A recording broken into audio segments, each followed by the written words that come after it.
Hey everybody, and welcome to the latest episode of The Rock Experience with Mike Brunn. On this episode, I'm joined by singer and songwriter, musician, and actor Mitch Weissman. He'll share with us stories about his time on Beatlemania, as well as working with Kiss, Aerosmith, Billy Squire, and so much more. This episode is loaded with tons of great stories that I think you guys will love. So let's jump to it and let's get started.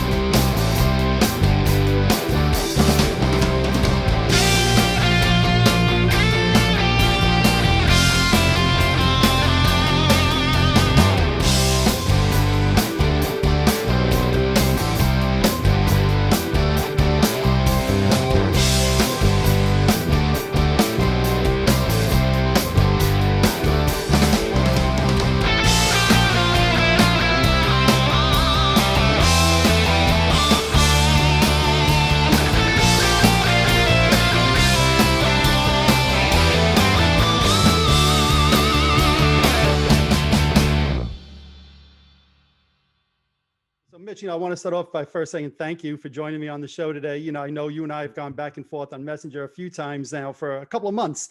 And I have to say, it's a real big honor to have you on the show today. So I want to say thank you for joining us. My pleasure. Did we talk about this last year also? I think it was like last summer when we first started talking about doing this. And obviously this past year with the pandemic's been a bit crazy for everybody. I make a habit of myself to scroll through my messages, even if they're from like 6-7 months ago. Holy crap, I forgot that. Right. So yeah, because it's like I used to say I need a secretary and I don't have one. So my secretary used to be my computer, used to be my email. I'll always forward things to myself. So this time I just went, Mike. I saw it wasn't the Paul Stanley interview, I don't think. It was something, but before that I remembered, hey, there he is. I wrote back to you. I think you had commented to me about the Robert Fleischman interviews. I don't know, maybe you saw that one. That's what it was. That was great. Well, that was really good. Thank you. I appreciate that. And it's an honor to finally be able to connect and chat with you. I think you have a great history, and I'm hoping we can cover a lot of it today because I think you got a lot of probably great stories. But let's start really at the beginning, right? So as a kid, what age did you first start getting into music, and what bands were you into as a kid? That's funny. My grandmother lived in Brighton Beach. When she came to visit on the Sundays, she would bring me records, and I remember 45s. So I remember one of the first ones I remember was a record from Fabian called Hound Dog Man. I remember she brought me the first one of the Rolling Stones singles, which had Under Assistant West Coast Promo Man on the back of it. I thought it might have been Satisfaction, but I don't remember. Okay. She bring me Beatle CDs with the picture sleeves, Beatle, singles. And my musical taste started to happen because my parents were avid show tune, Broadway show people. They would go and all the shows, they listened to a lot of symphonies. When I was a kid, I remember listening to, I forgot what the album was, but it was great. It was a Mazorchi thing or something like that, or maybe not, something. But it was like, it was great. I'd do these puppet shows with these models of brigade, like brigads, old South sailing ships and stuff like that, and crashing us up to this thunderous music, whatever it was. But my parents bought Alatunji records, Baba Alatunji, which is when Santana first came out. I'm going, wow, 2 of those songs are from the Baba Alatunji album. And my mother used to bring me to the little orchestra society at the Lincoln Center, which Leonard Bernstein used to conduct. We used to go to all these shows on Broadway. So I got brought up in a musical family that had to do with popular music, Broadway show tunes and stuff like that. The rock stuff came from my grandmother, and which was funny. So, and I think I don't remember my parents buying me any albums at all. I started buying albums pretty much in junior high school. I remember I wasn't in junior high school. My first 2 major album purchases that I do remember was Led Zeppelin 1, the first Zeppelin album, and of course I had Beatle albums before that. That I got. But the first non-Beatle records, if I remember correctly, were albums. Were the first Zeppelin album and the first Three Dog Night album. And I had a heater in my bedroom, and after listening to the first side of Zeppelin for about 2 weeks, I never turned it over. I Oh. never, I didn't even know it was on side two. I just liked the first side so much. Uh-huh. I looked at my radio and the first three on that album, like a dolly painting, had melted over the side of Oh of the man. heater. Uh, but I mean, that was my first introduction. Then I started just buying all kinds of stuff. Right. Now, were you watching with your family the night that the Beatles were on Ed Sullivan? Do you remember that at all? Okay, I'm back. Okay, yep. So I was just saying, did you watch the Beatles the first night they were on Ed Sullivan with your Yes, family? Do you remember I that? did. I What kind remember of being in impact? Mhm. I remember being in the basement of my parents' house in East Meadow, and it was it was amazing. I mean, as a young kid to see on the black and white TV these guys doing this stuff. I remember hearing about them because WMCA in New York and WABC used to play all this. So everything from the Four Seasons to the Four Tops to the Supremes, all that stuff, music was all on the radio. So I listened to music a lot. My little transistor radio on the handlebars of my of my bicycle as I rode Yep. wherever I was going. Mhm. You know, I didn't have the earphone to go in there, Right. but I'd be blasting it, my little transistor. So I listened to music all the time, even at nighttime and stuff like that. My parents were good about me doing that. I had a stereo in my room in high school, junior high school. I had one speaker on one side of the bed, one on the other. I'd go to sleep playing albums as I went to bed. So I mean, a lot of stuff. But the Beatles, that first had a huge impact on me, and I've told this story before in my final wife, to quote Sandy Gennaro. He's had a practice wife, his final wife. Okay. I've had two practice wives, and this is my final wife. She hates this story because I remember seeing them on the Ed Sullivan Show and going out the next day, and all the little girls on the block go, "Oh, you look just like Paul McCartney," and I went like, "Okay, I guess I better start wearing turtlenecks because we all had to Meet the Beatles cover." Sure. Yeah, I never really played into it that much, but that's at that early an age with a crew cut or whatever it was, or semi crew cut. I mean, it was people just it was a young face, so I guess people thought that. So it's pretty funny. Yeah, That's pretty. So it actually started at that very young age. It sounds like that people started yeah. I identify you. was 12, 11 or 12, something like that. Whenever it happened. Yeah, Right. That's pretty incredible. Now, at what point did you first start playing in bands? I had bands when I was in junior high school. I had a band with I can't remember Larry's last name. He was the drummer, and then my friend Richard Steinberg on Farfisa combo. Oh no, actually he had a Vox Panther organ. Okay. There was I forgot who the bass player was, but I played guitar, and we had one gig with this lineup called Rocky and His Friends. I don't know why the band was called that, but that's what it was. We had business cards, like Dayglow red and green cards. I put all over my wall so your eyes would be going like this all the way. We played one gig in my living room. I remember doing I'm a Believer, because we had the organ for the intro, Stepping Stone, all these different songs that I didn't even remember we had any Beatles songs, but because we had that Panther, I remember the Good Lovin', I remember that, all this sort of stuff with the keyboard. So I had this band in junior high, and we only did one gig, and we fired Larry, and we had no band. So then I started playing in bands in high school, and I had a really good band called Zach, named for my keyboard player, Steve Zacharias, who now is big in the publishing business. Okay.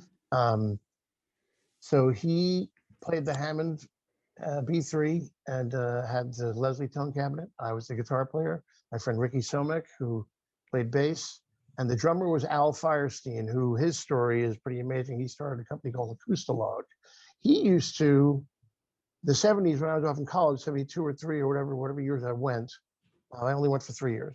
Okay. He had a job aligning all the machines at Electric Lady and doing media sound. And so when we would come back from a college break, we would go into media at 1 o'clock in the morning when nobody was recording. Nobody recorded past like 12. And he'd be setting up the machines, and we would go in and record till the morning hours, till about 6 when we had to leave. Nobody showed up till 10 anyhow. But Al would then finish aligning the machines. I remember going around with screwdrivers to set the alignment on the machines and run the tapes to align everything. I mean, it's totally different than now. Sure. I went to the Media Sound vaults and made I don't know why I picked these two albums, a Loudon Wainwright album and the 2-track master to All Things Must Pass. He said, whatever you do, don't rip that one. but I made a copy. I made a reel-to-reel copy. That's all we had is reel-to-reel or cassette. Cassette was the bad stuff. Right. So I made a copy of All Things Must Pass, and I took the Loud and Rainride album and I remixed it, Oh, wow.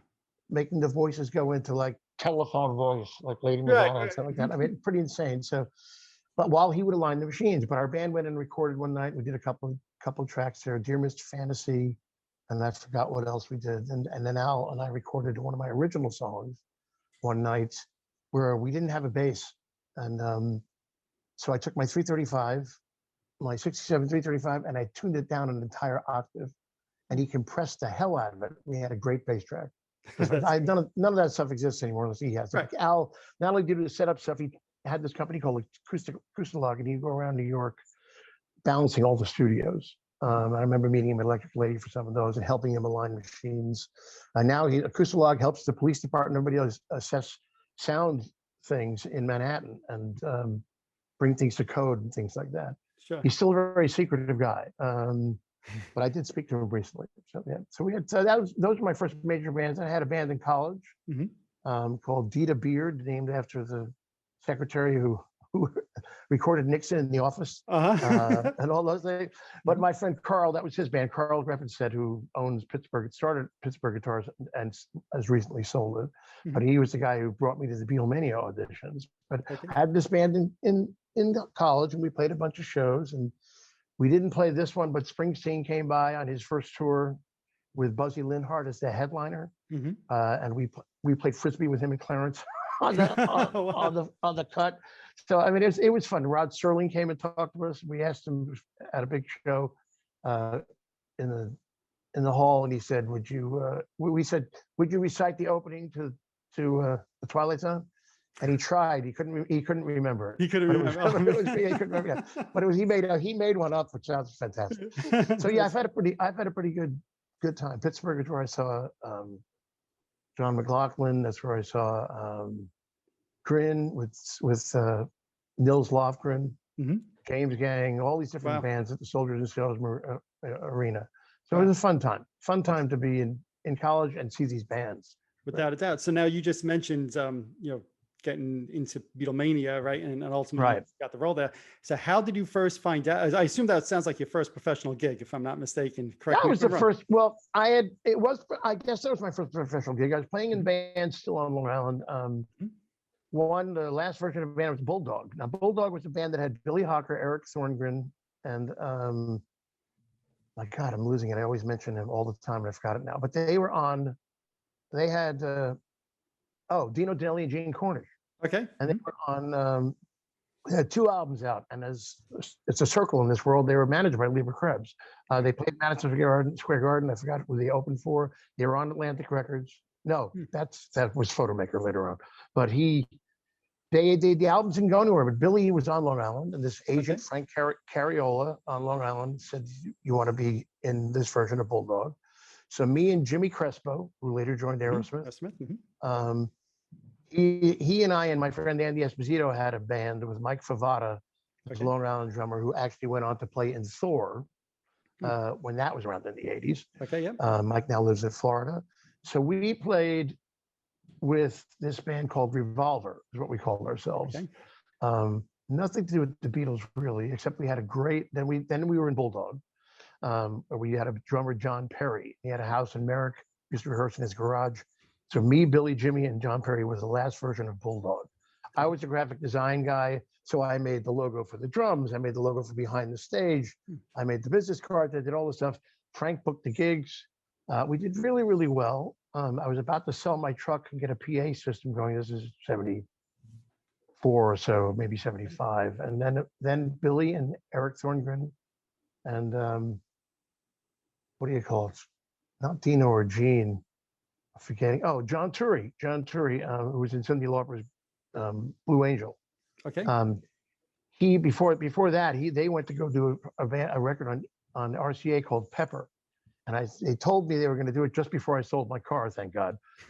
So to buy that PA. So I still did some of these gigs on Long Island with Jimmy, and that kind of wound it down until all of a sudden in 1976, in the summer of 76, June, I get a call from my friend Andy Esposito, the same bass player guy, who was working at Sam Ash in Hempstead. And he says, there's an ad here. And it was the apocryphal, it was a line drawing in ink of the foreheads from the Hard Day's Night cover. Okay. And on top was McCartney's head, and it said, wanted singers, musicians, Beatle lookalikes for unique opportunity, call Mrs. Price. So I had my friend Carl out from Pittsburgh visiting me. I was living in Forest Hills at the time with Steve Zacharias, that guy again. We were sharing him we're roommates. I said, I can't call that number. And Carl said, you're calling. So we made the phone call. And they made an audition date. And I went down there. Carl went with me. And it was at SIR on 54th Street in Studio A. And I went in there. And there were I went up in the elevator with a guy named Jules Solobkowitz, who later shortened his name to Jules Solo. He became the show's first music supervisor. But he was auditioning for Lennon. He kind of looked like Dylan. But he did this great thing where you'd sing, you're gonna lose that girl. And then he'd go, yes, you're gonna lose that. He'd play like all the Beatle parts. Okay. By sing across, from each other.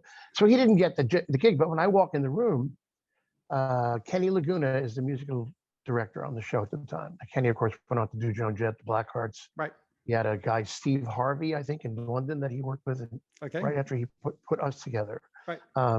And I have talked to Kenny and his wife, Meryl, recently. But he said, Carl came with me for moral support at acoustic guitar. And he said, can you sing a little bit of Yesterday? And I sang about half of Yesterday, which I had to learn. Okay. Right. And then can you do something up tempo? And I did a little bit of Get Back, which I'd never played either. We didn't do that in the band that Jimmy and I did with Billy Hogger in that version of Bulldog. We had a Beatle medley that went from Drive My Car. I went to the piano, did all this different stuff on a Wurlitzer keyboard. Okay. We did a lot of different things. That band played everything from Free to God knows what. So it was really fun, including a few Bulldog songs. But we had a great time. And when at that audition, I did these two songs. And Kenny Laguna is furiously writing on this notebook, just furiously writing. And I had no idea what he was writing. Then we went home, and then we didn't hear anything for a few weeks. And they had the callbacks. And when they called me from the office saying, "Can you come in on the Wednesday they wanted me to come in?" I told them no, and they freaked out. And the reason I told them no was because I had promised my friend. I was doing demos in 1976 at Plaza Sound, the recording studio on top of Radio City Music Hall. They had converted one of the Rockettes dance rooms, which was huge, into a 4-room recording studio. Okay.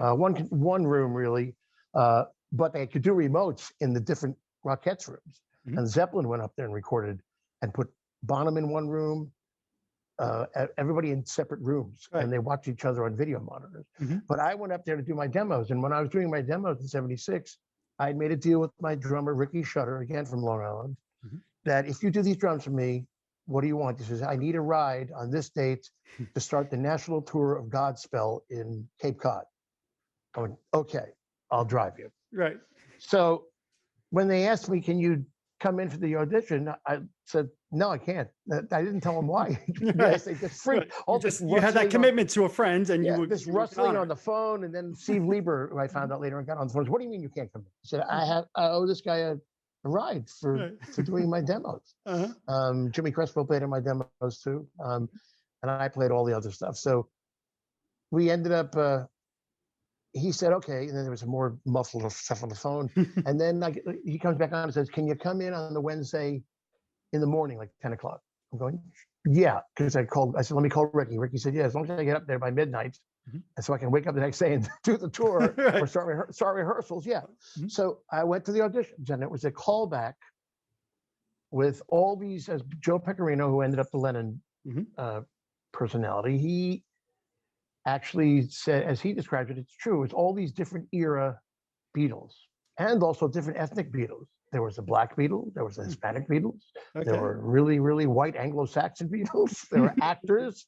I mean, there was me, and then Joe actually had come to audition for McCartney. But as he says, I came through the door. I was wearing wasn't wearing contacts in those days, so I had prescription aviator sunglasses on. Okay. And looking very mulletish, McCartney-esque, because I had went from a transitional haircut between my last band days of Jimmy Page hair to I picked a haircut, and it turns out it was the exact haircut that McCartney had.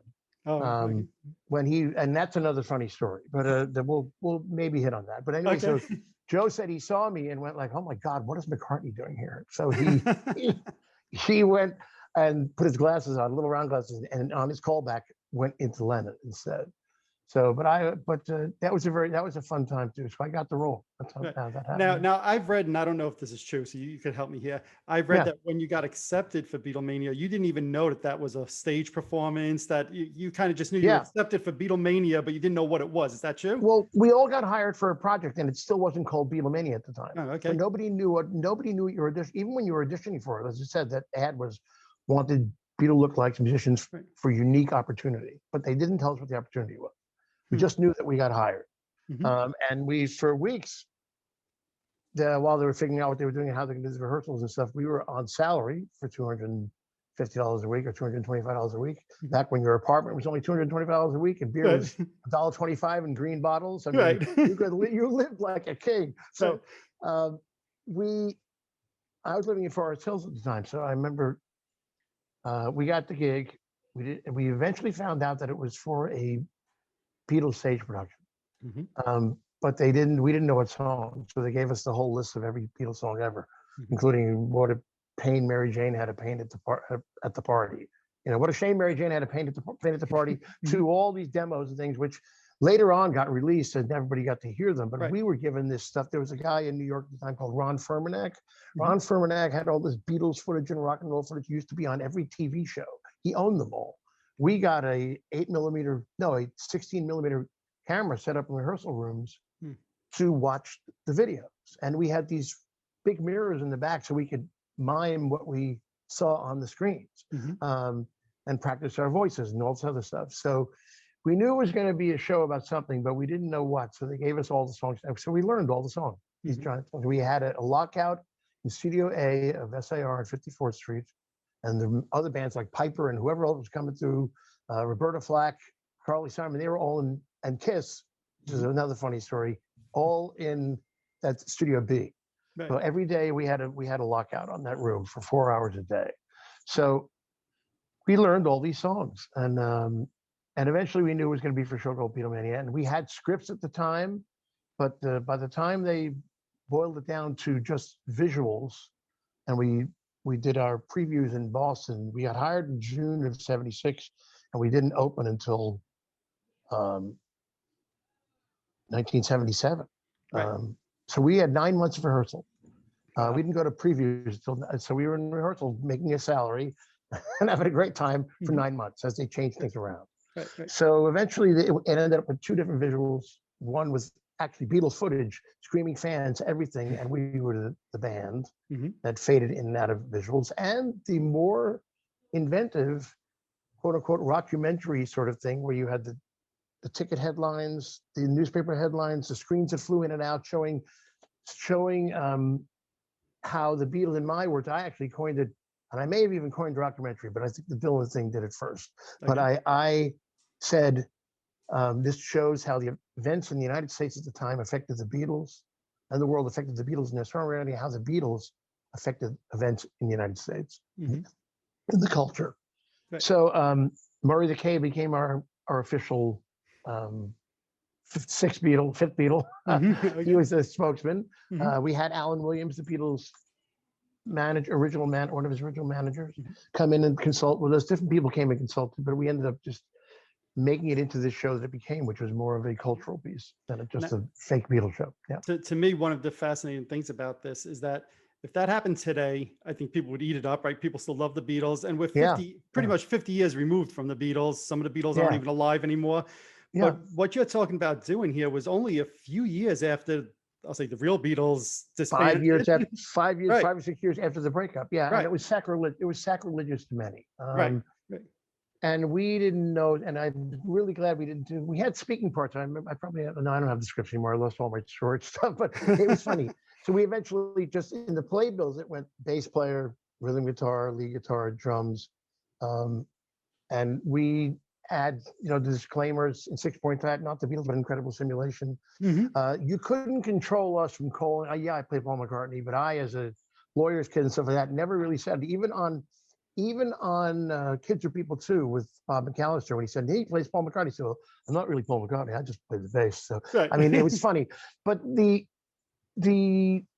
powers that be. I mean, years later, the Beatles ended up closing the show through a mistake, actually. But we were kind of like, who are these guys? But when the word got out, I mean, there was the picture of me coming out of one of those in Rolling Stone magazine. They had a shot of my head. What do you call it? The Village Voice had this great cover of close-up, very grainy, pixelated versions of the four of us. Okay. On the cover saying, "No, who are these guys? Nowhere, comma, man." I mean, so it was pretty funny the pot shots that were taken. But when we went to Boston in April of '77 and did the previews, and the press came, the television press. Brad Delp came. I almost fell on the floor. He was saying to me, "Wow, you sing fantastically." I'm going like, "This is the guy from Boston." But okay, thanks, I appreciate it. What about your voice? We laughed a lot. I have a picture of that somewhere, but it's belongs to somebody I don't talk to anymore. So she's not going to make me a print of it.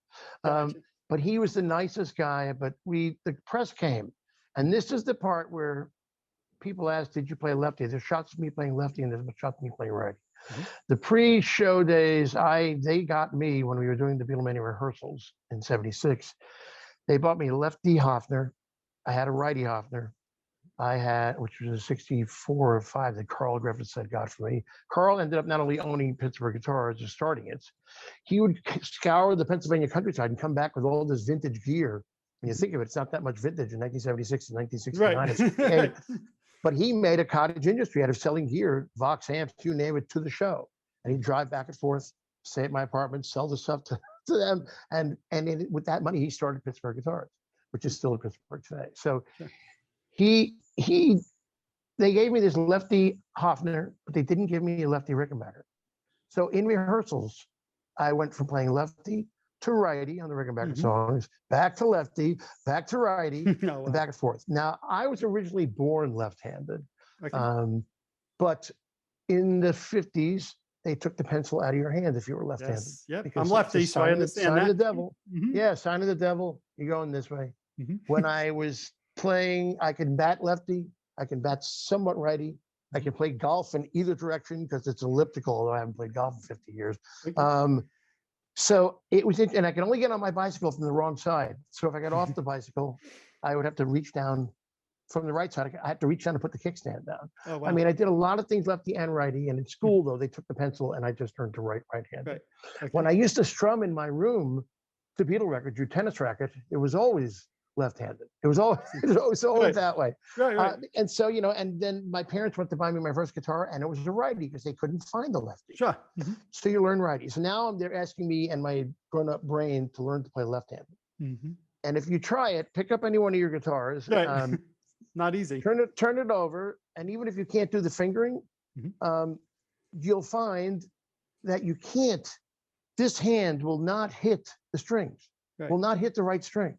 It turns out I should have taken an acoustic guitar and learned the broad strokes again until this hand had some coordination. But I'm sitting up there playing lefty and righty on both nights, and my left hand, right hand brain going, "What the hell's going on here?" Right. Fingering wasn't so bad because I played piano, a little bit of piano, enough to. Piano was my accompaniment instrument to my vocals. So I had better left hand, but I didn't have a good right hand. It was all chords and stuff. So I had to play both directions. It was driving me crazy. So on the nights in Boston, when the reviews came, I told you Tangent Man. We're now back to the original question. No, good. This is all great stuff. When the reviewers came on the right-handed nights, invariably they would write these reviews going, once you get past the fact that he's not left-handed, holy crap, this is a great show and he does a great job. Right. So if it was, and I actually went to the producers and said, listen, the people that matter are writing. I mean, and the audience stayed. Only once or twice did some guy jump up and go like, all right, that's it. He's not lefty, I'm leaving. So, but for the most part, it was the music. It was the music and it was our approximations.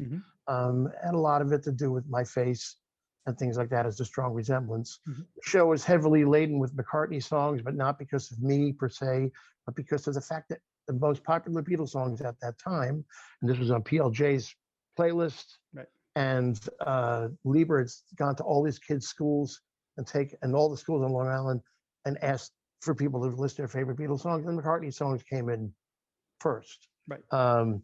We had some more Lennon songs, like I Am the Walrus stayed in the show, but a few other songs stayed in it. But eventually we went from 36 songs, which is pretty heavy, down to 29, and that's the way it stayed. Harrison's songs were removed at Harrison's request. Really interesting. Yeah, and because he owned his stuff. Northern Right. Songs was his publishing. We got the rights to clearances because the Beatles had their music bought out by ATV. Mhm. Sam Trust at ATV bought the thing from Dick James Music, or somehow they acquired it after Dick James sold out from under them without even telling him he was selling their catalog. He sold the catalog, and they only owned 49%, and he owned, Mhm. along with whatever Sorshim's, 51. Right. So we just went to ATV to ask, can we use the music? And the Beatles fought us on it for years.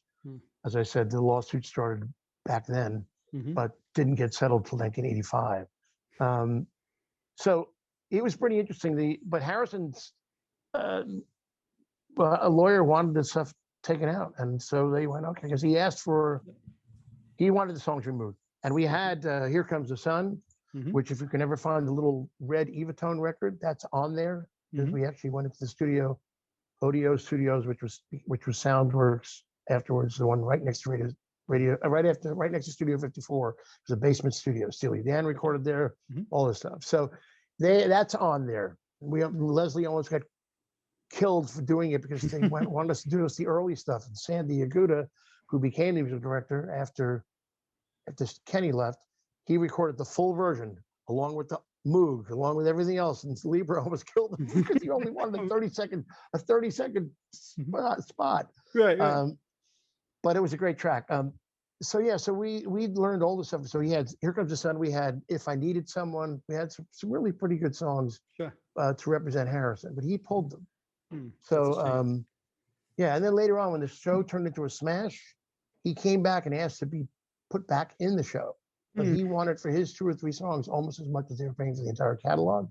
And they went, sorry, Right. we don't need your songs now. Right. Now, did they give you any kind of feedback when you guys did the soundtrack? Were they unhappy about that, or did you hear anything? No, they had nothing to do with it. I mean, the music was licensed through ATV, Sure. and the Harrison songs. There were no Harrison songs, if I remember correctly. I think Leslie didn't have anything to sing. So they didn't give us trouble on that. We recorded that one live on Broadway with using the record plant's remote truck. We negotiated, because of my ability to not sign off on the recordings, we negotiated to go in and fix up 6 out of the 29 songs. Okay. Joey had some issues with some of his parts. I had no issues except for the fact that it was recorded. They recorded at the end of the week because the audience was stronger. Okay. But my voice was kind of shot by the end of the week. Sure. And my alternate, not understudy, that was another fight. The alternate Reed Kaling, who was in the Grassroots, was one of the Hardy Boys on the Saturday morning Hardy Boys cartoons, who was in Badfinger after Beatlemania and stuff like that. He was in Player and has several songs on that album with Baby Come Back on it, but he was not in the band. He didn't get asked to stay with the band. So he ends up in Beatlemania. So Reed would do these shows at the end of the week when I couldn't do it. And the funny thing is that in my estimation, if McCartney had not released Wings Over America with that live voice of his, with the well, all that sort of stuff that he loves doing live, and the Beatles hadn't released the Hollywood Bowl, which I think had what do you call it? The streaming songs he would do, Little Richard tunes. And his voice was even raspy in that. I mean, but he could sing clean if he wanted to, but he liked to rasp it up. He was a rock and roller.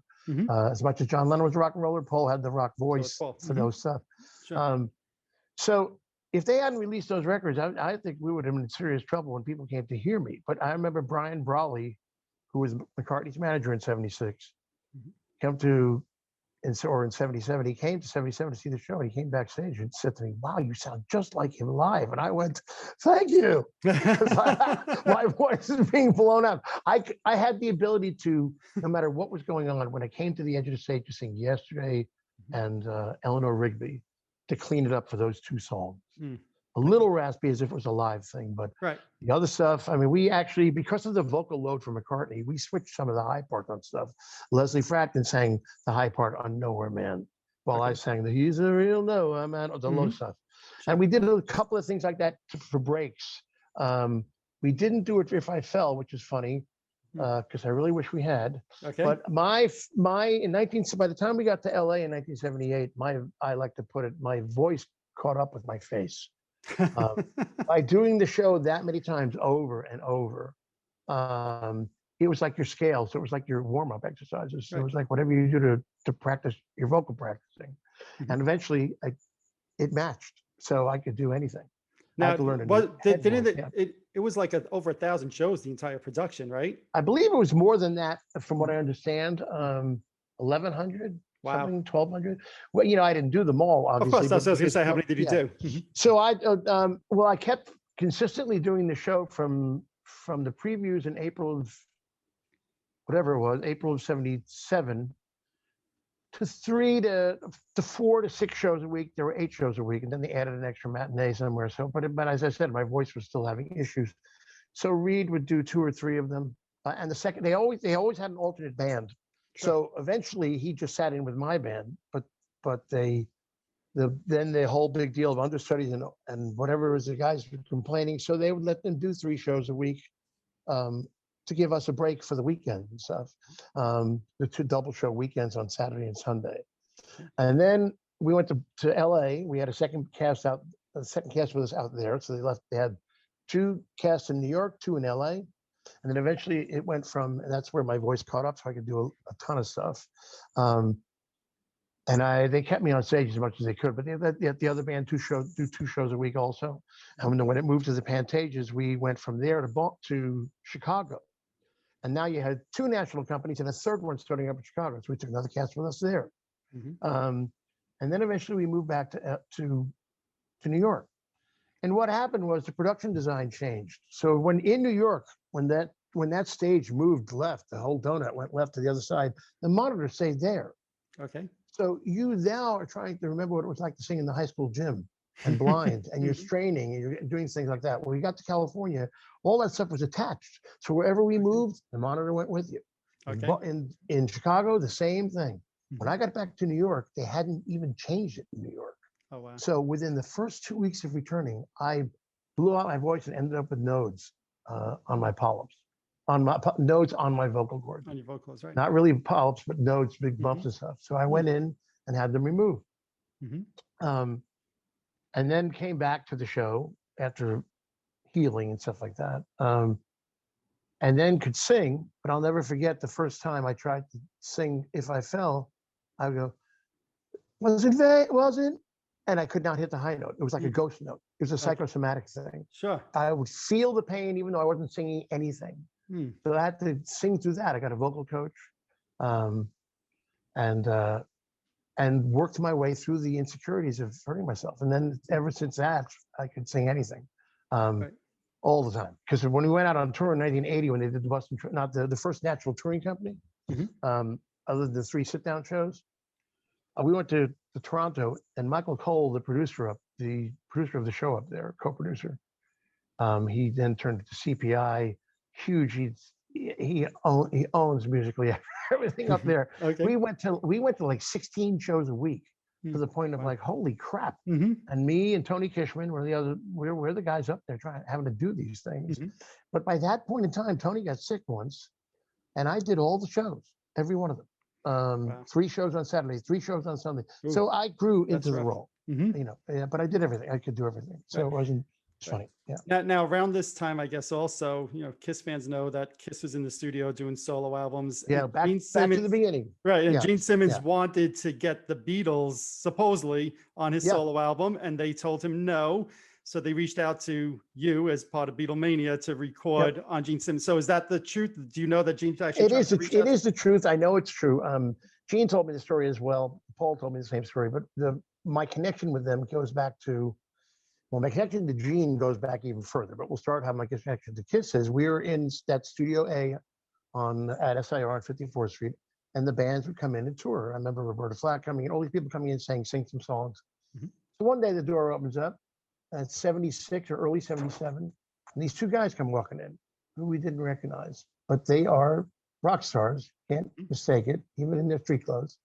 And, and as somebody said to me, it's funny, whenever somebody talks about Gene, you do the impersonation. Hi, I'm Gene Simmons from Kiss. This is Paul Stanley. We hear you to the Beatles, and we've heard you through the door. Do you mind if we come in and ask you to sing some songs for us, being the big Beatle freaks that they were? Mm-hmm. So we went, no problem. So we start singing. They're going through the list. Play this one, play this one, play this one. And we sang for 4 hours. Now, the funny part about that is that Peter Criss, we didn't see Ace that day, but I found out later on from oh my God, Big John Hart, that Ace was in the other room, Studio A, waiting for them for the entire damn day. And going, what's up with these guys? I came down here. I got great catering, but I thought we came for Hertz. So there's another impersonation. So it's funny. So Peter kept running in and out of the studio in a blue Adidas jogging outfit, like he's working out, stuff like that. And the first time he came in, even with the hair, you could tell that's got to be Peter Criss. So without you didn't need the makeup, just the hair. You knew it was him. So he comes in, he goes, hey, guys, are we rehearsing yet? And Gene went, no, Peter, not yet. And he goes, okay, runs back out. Comes in maybe 45 minutes later, hey, are we rehearsing yet? And Paul goes, no, Peter, not yet. He goes, okay, jogging back out. Comes in about an hour later, and the two of them, no, Peter, not yet. When he came back in a half an hour after that, all six of us, before he even said a word, we heard the door open, because he was the only guy coming in. He could hear the door open, and all of us just went, no, Peter, not yet. And he started laughing, and he went out. So they didn't rehearse that day. They made us go through. And at the end of the 4 hours, we were like, okay, you want to hear anything else? We went through everything. And so the next day, John comes in and says, the boys want to play for you. And as far as they're concerned, it was like the Beatles were playing for them the day before. Mm-hmm. You guys sounded so good. They were so impressed. They want to give you a show. Mm-hmm. So we went into Studio A, and I meet Apes for the first time, say hi to Gene and Paul and Peter, and they start playing. And I'm not sure if it was Detroit Rock City, or I think it was Detroit Rock City. I'm not sure what they were rehearsing for the Garden. They were playing Madison Garden shortly after these rehearsals. Mm-hmm. That wasn't the first stop on the tour, but they were rehearsing. They went through. So as they're playing the song, Ace's Marshall Head starts smoking. And I knew about his smoking guitar, but I didn't know about the smoking amp head. And as the amp head starts smoking and flames start appearing where the controls where the tubes are through the grill, Gene pops a bass string. Something that you, being a bass player, it's really hard to pop a bass string unless there's a dent down by the nut or something or other. So you've had the oldest strings in the world on back then. We all boiled those strings. Nobody bought new strings. You boiled them and you put them back. Oh, well, he didn't. I'm sure some guy did it for him. Or had the string endorsement, new string. So we sit there going, uh-oh. And then all of a sudden, there's commotion on the stage. Four of them are really pissed off and start arguing quietly, but you could see there was discontent there. Mm-hmm. And so Big John comes over and says, "Come on, you guys got to go. You have to leave." So we went out. We never saw them again because the next day they'd gone. There must have just 2 days rehearsals. They obviously were well rehearsed, right? Or maybe they did it. Maybe they did it a few days before, or whatever. But maybe it was a weekend that we had a break. So we never saw them again. So there was a club in New York at the time, right by the Lone Star Cafe, the one with the big iguana on it, on 14th or 15th Street down there, or 12th or 13th. There was a club down there called Ashley's. Ashley's was a sort of a dining room downstairs and a dance club up on the second floor. And I used to go there I discovered it because the Aerosmith publicist, Laura Kaufman, had turned me on to the place. So while we rehearsed and while we did that, we would go down there, and Ashley would thank us for coming and stuff like that. He would tell me, Paul McCartney's a friend of mine, and he was. And he was just here the other night. I'm going, well, I'm sorry I wasn't here when it happened. Take my number. take my number and call me. So he ended up, we would go down there and do stuff there. And so now one night we're sitting at a table. I'm sitting at a table. I think Joe was with me. And this woman walks over and says, "Hi, are you Mitch from Beatlemania?" I go, "Yeah." She says, "I'd like to introduce myself. I'm Lydia Chris, Peter Chris's wife." Okay. I go, "Hi, how are you? Very nice to meet you." She says, "I just want to know that Peter and the guys were so," this was like a few nights after that incident, "were so mortified by what happened because in their eyes, they were playing for the Beatles." Wow. And then everything went crazy. Peter came home saying they were so upset, Paul and Gene especially, but we felt like idiots. The gear blew up, and and it was insane. So I just want you to know from Peter, he apologized. And the boys returned, so he apologizes. Okay. So I thought that was an amazing story. Mm-hmm. And this is 1977, and we still hadn't opened yet. So we, I'll never forget when I talked with them later on. Gene confirmed it. He said to me, "Oh yeah, we were mortified, absolutely mortified." He told me that at the sessions for his solo album. Right. Yeah. So how did you get connected with him again then for the solo album? Back there, the solo album, the way I got connected, well, SIR, and that's up as our first introduction. And then they invited us to the Garden to see that show. And then there was a party that was at a townhouse on the east side where everybody, you're at the urinal, there's Chuck Ruff from Edgar Winter sitting next to you, and what do you call it? You go, "Hey guys," what are you in the bathroom? So in this the guy's gymnasium in the basement. So it was a great party, but we stayed in touch a little bit just by messages through their press office and stuff, their publicists and stuff like that, and then never saw them again. But how I met him the first time, and we discovered this later on. The next time I saw him was the recording sessions for that, which as you said, it's true. He put it in I wanted John and Paul, but their schedules were busy. So I went to get the next best thing, and he got Mitch and Joe. The other vocalist on this session was Eric Troyer, who now does the orchestra, but he and Rory Dodd were the two singing guys in the 80s who did all of Billy Joel stuff, all of backgrounds. I'm happy to say they sang on my demos for free. It was great. Back then, that's how Gene remembered. So 78, we're in Cherokee, and we're doing. That's when I met George Martin, because Deborah Lee Scott was Joey's girlfriend at the time. Okay. She came running into the control room and saying, "Hey, you got to come next door. George Martin's recording America." So Joe was busy doing something, or maybe he wasn't there on that day. But I went over and met George Martin, who I thanked him for doing the Beatle album. He said, "Don't thank me, thank him." And it was Jeff Emmerich sitting next to him. Oh wow. So I mean, I met a lot of different people over the years with that thing. But the Gene thing, it wasn't until I'm writing with him in the 80s, and I had the keys to his apartment. He was going off doing the Kiss tours, and I would go over or doing whatever he was doing, flying off to see Diana Ross or staying with her. Actually, she's one of those all those sort of guys had stars in those days had hotel floors or suites that they rented on a permanent basis. They wouldn't go buy real estate. They just would do that. So Diana's was at a major hotel in New York, and Gene would stay with her. And I would go in with the key. He had the apartment. He bought the air rights above Donna Summer's apartment, built a whole new level for himself, and still had the air rights above it. And I would go in with the key up the elevator, out into the house, and go into the recording studio in the back, the big walk-in clothes closet, and record the demos, the stuff, or stuff that we had started to work on, either in his apartment or mine. So as I'm there one day, I noticed the big portfolio books.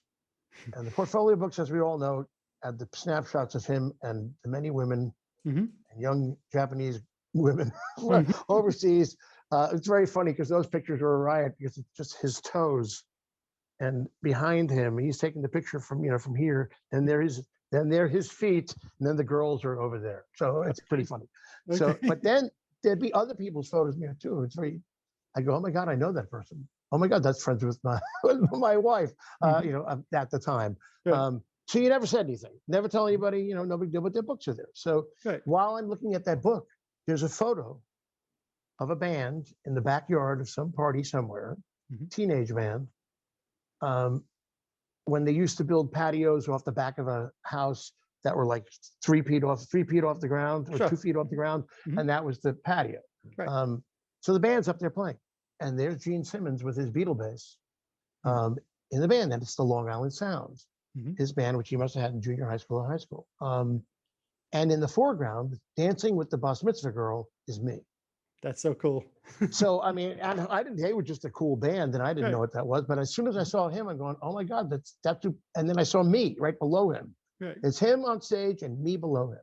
So it's pretty funny. So yes. And that must have been like late 60s, that picture. That was definitely, I mean, I was still in elementary school. No, junior high school. Wow. So if I'm 13, that's 66 or 67. Right. So it could have been a junior high school band. I have no idea.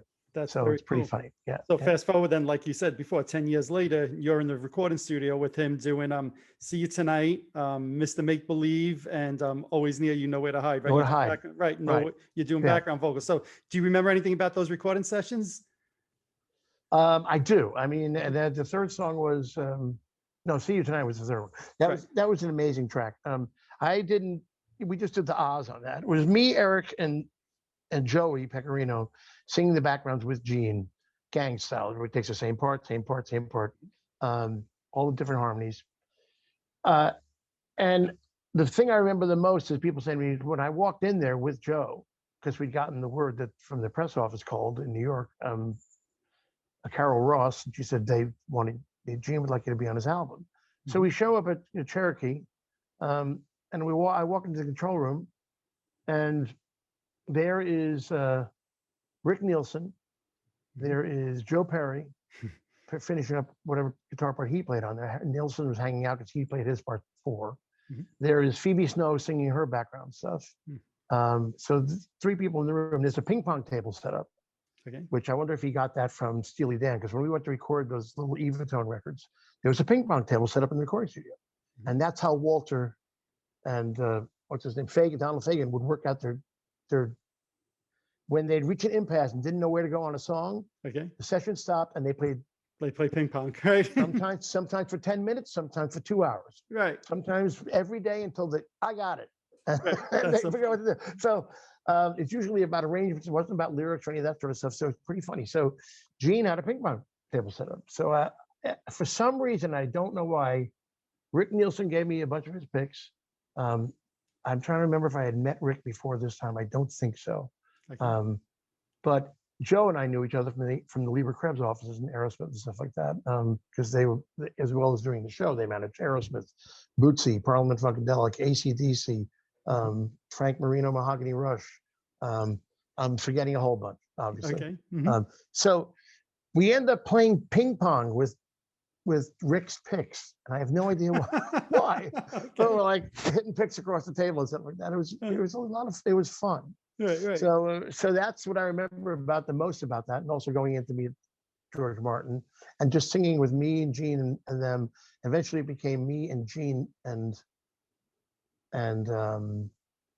what do you call it, Joey, because Eric, the blend wasn't working, and Eric had done some other vocals anyhow, so he left the sessions, and I think we did it for 2 or 3 days, and eventually it ended up just me and Gene, and on See You Tonight, it's just him and me.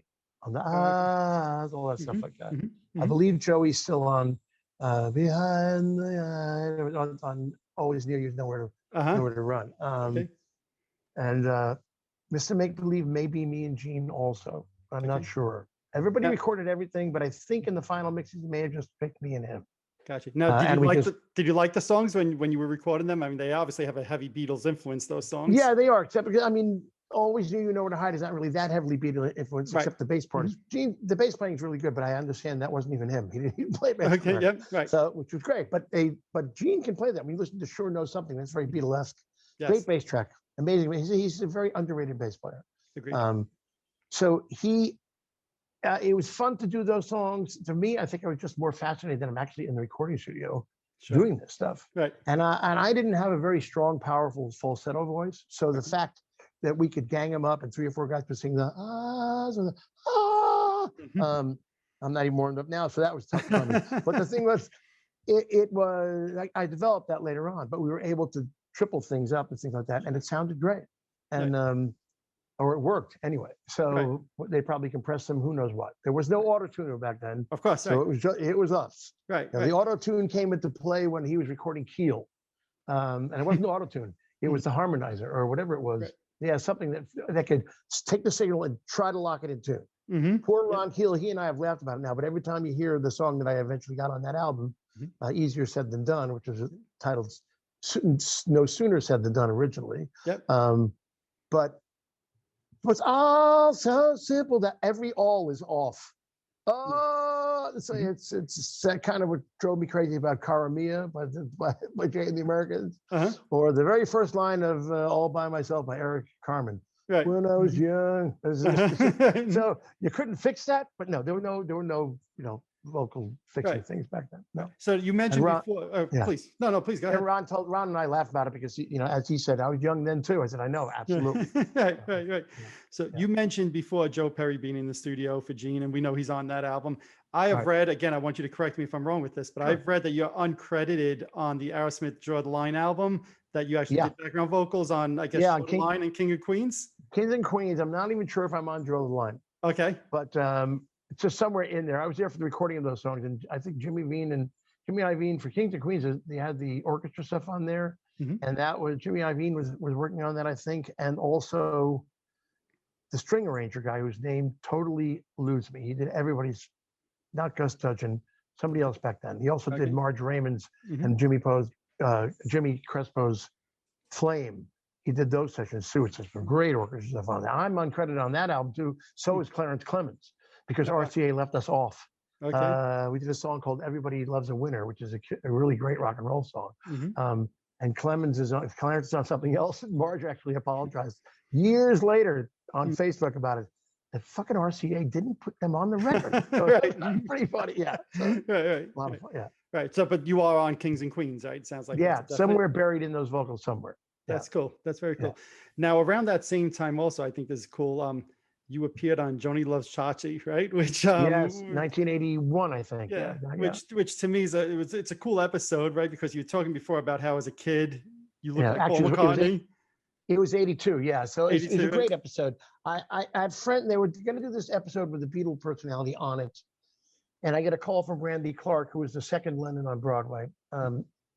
He's in Bobby Hoffman, the casting director at Paramount's offices, and he says to me, and all these different Beatle guys have been going through to see what they were going to do, and he told them, well, I can call Mitch Weissman, and the whole room went, what? So I don't know why nobody thought to call me. Right. But, so they said, okay. So I ended up getting the role. I mean, I was doing the show, I was doing the off-Broadway musical play Lennon at the time at the Antimedia Theater. They'd asked me to be in it. I didn't want to be in it. I didn't want to do another Beatle role. The same way I turned down a cameo in one of Paul Mazursky's movies had a bunch of, there was a celebrity scene, all these people in a spiral sort of place at the Guggenheim or something, and they're all celebrity lookalikes, famous people at the party, and I turned it down because I didn't want to do that. I was trying to break away from that. So I am doing this musical, and I am understudying the guy who played Paul McCartney, and Vincent Irizarry, a big soap star on ABC Soap. And David Patrick Kelly was one of the Lennons who did The Warriors. And remember Sully, I told you I wouldn't kill you. I lied. He dropped him off the cliff. I mean, David's done a lot of stuff, including a ton of Broadway things. He and other famous people, including Greg Martin. Greg Martin he spelled it Martyn. After he got hired, we discovered that he was George Martin's son. He just wanted to get in without anybody knowing anything. He was a classically trained actor. But he did Ringo and various other personalities, which is like an ensemble piece where you played different people. So Greg, I get the call to do Joni Loves Chachi, and I'm understudying these other people. And Greg swore to me he would take care of himself and not get sick for the week I went out to film the episode, because they didn't want to let me go. But they prevailed, and Greg watched himself. I never ice skated when I was in Beatlemania because I didn't want to break my leg. Right. I'd lose my gig. Smash it to a wall. You're not overly paranoid, but there's certainly, I'm not doing this. I'm not hang gliding. I'm not doing that. So there's other people depending on me. Plus I like doing the show. So Greg didn't get sick. I went out to do Johnny Chachi. He was on the Paramount lot, but I got that phone call from as I said, from Bobby Hoffman's office, and we did it. That was a great experience, really great. I'm still friends with some of the people today. Scott and I That's were friends awesome. into the 80s, Nice. later on into the 80s. When I went to the China Club in 1990, I went out there to do a residency of Beatles in dinner theater, like because they had this great restaurant, but nobody was using it up till 9 when the club opened. Hmm. So I did the Beatles show in there beforehand. And there's some news clips online. I just posted another one recently of that. Just one of the news channels took a nice 10-minute piece of us in action and Right. interviews and things like that. Right. So, but we did that every night, Saturday residency, and then at night the club would open, and then I met even more people. But the very first night I'm in there to check out what was going on, there's Scott Baio at the banquette overhanging, and he's dating Pamela Anderson. Oh, wow. So who was just this beautiful girl? I knew her as the Molson girl because I used to tour in Canada. Okay. But Yep. other than that, so I didn't know. So I knew who she was. She's like, "What Sure. you meet Pam?" I know who you are. Right. But she wasn't anything in the U.S. at the time. This is 1990. Yeah. Right. It was pretty fun. Yeah. Yeah. Now, also during that time, I know Vinnie Vincent was writing music for Joni Loves Chachi, and obviously there was that Kiss connection right shortly after that. Did you meet him or know? No, I never know, and we never discussed when I met him finally that he never said to me, "Well, I know you're in Joni Loves Chachi," and he never said to me, and I never knew that he had written any of the stuff on it. Right. So we never discussed it. It wasn't until later on, and I think when I just started, like when I watched the instant replay video of Dan Hartman, and there he is with G.E. Smith. And so it's funny. I mean, he did a lot of stuff before he went to the Kiss stuff. Absolutely. And I didn't even realize that. With the Kiss stuff, the way we met was Gene called me out at my apartment on 74th Street. And he says to me, "You got to come over to this hotel." It was a hotel on Lexington Avenue. And we're in room this, and Vinny's here. He just flew in. He's in the hotel, and we're going over stuff. And he's a big Beatle fan, so he wants to meet you. We're like, okay, I told him all about you. I go, okay, fine, so I go over. I get in there, we have a nice meeting and stuff like that. And again, I didn't know anything. I would have started talking about Joni Loves Chachi if I knew he'd done that. But he's in there, and then Gene says, okay, start singing. So he and me are singing all these Beatles, and I have to say, okay, here we go. Right. 3-part Beatles songs all the time. Paul and I, and he used to do that. And you see that great the French company that took footage of him and Eric and stuff like that. We used to do, we would do these things all the time. Gene was always doing the Lennon parts. It's pretty funny. So, but that day they put me through my paces. Okay, you're not leaving this room until you sing Beatles songs. So that's awesome. We did. And I think that may have been the only time I really hung with Vinny. Okay. The next time I saw him was they had the 1 week of shows at Radio City Music Hall. Yep. And did Cheap Trick open up for those shows? No, I think it was Accept. I think that it was Accept. Yeah. So I would come down to my apartment on 74th Street and see them play, and I'll never forget. I knew things were turning sour because he and his little camp of people were upstairs in another room. I'm up in the back with Gene and Liza Minnelli talking together, and I noticed this. He's with no offense to anybody, a bunch of guys with noses like this, telling him, you don't need this band. You should do whatever you want to do. And he went off to do the Vinnie Vincent Invasion, which is funny. I knew the records. I didn't even know that Slaughter did anything with him. Right. And I never even knew that. I never, it's funny. I look at the pictures now and go, oh yeah, Rob Fleischman looks like he's totally out of sync with that band. with that haircut. Yeah. That's right. And, but it's funny. And then after I saw your interview, I actually texted or messengered Rob Fleischman to say, because we're friends on Facebook. I said, holy crap, I didn't even know you're in that band. Right. So I'll have to ask you sometime. I was like working with Vinny. But it's interesting. So and then that's how I ran into Vinny. That's how I met him. And the next time I saw him, I could see the unrest backstage. Right. Gene would tell me about that. Now, also during that time, didn't you have a hand in helping pick out the photo that was used on the cover of the Lick It Up album? Yes. I also had a hand in maybe convincing Paul about Vinny, which was funny. Paul had two apartments in Manhattan. He had the one he lives in on Madison Avenue, which he'd had built. But before that, he had an apartment on 52nd Street, I think, just before the East River. It was a building. It was great. We get in the elevator, and Tom Snyder would be in there. And we get out of the elevator after he'd say hi to him and say, Snyder doesn't even know who the hell I am. Because when he was on the show, he was in makeup. He was in makeup, right. We would go to the movies. We went to see Spaceballs one night. And there is John Belushi at the at the what do you call it, refreshment counter. We're getting popcorn and drinks, and he's there going, "So how you guys doing?" And John used to take the popcorn and throw it at his face. Whatever went in his mouth, he would eat it. But he knew who I was. That he figured out who Paul was. Right. Okay, guys, have a good time with me. So it's pretty That's funny. very funny. So, but there in that building, nobody knew who he was. So he just had this great little apartment, which eventually, I believe, when he couldn't live there anymore, when he moved into his new place, Bob Kulick rented that apartment from him. Okay. So it was a nice little one bedroom with a sunken living room. We used to play everything from the Raspberries to the Beau Brummels together, listen to records. So we're in that apartment, and they're going through the animalized headshots. But what happened was, before that happened with Vinnie, so I guess we'd been there for a lot of years, kept going there over the years, whatever, or for a year at least.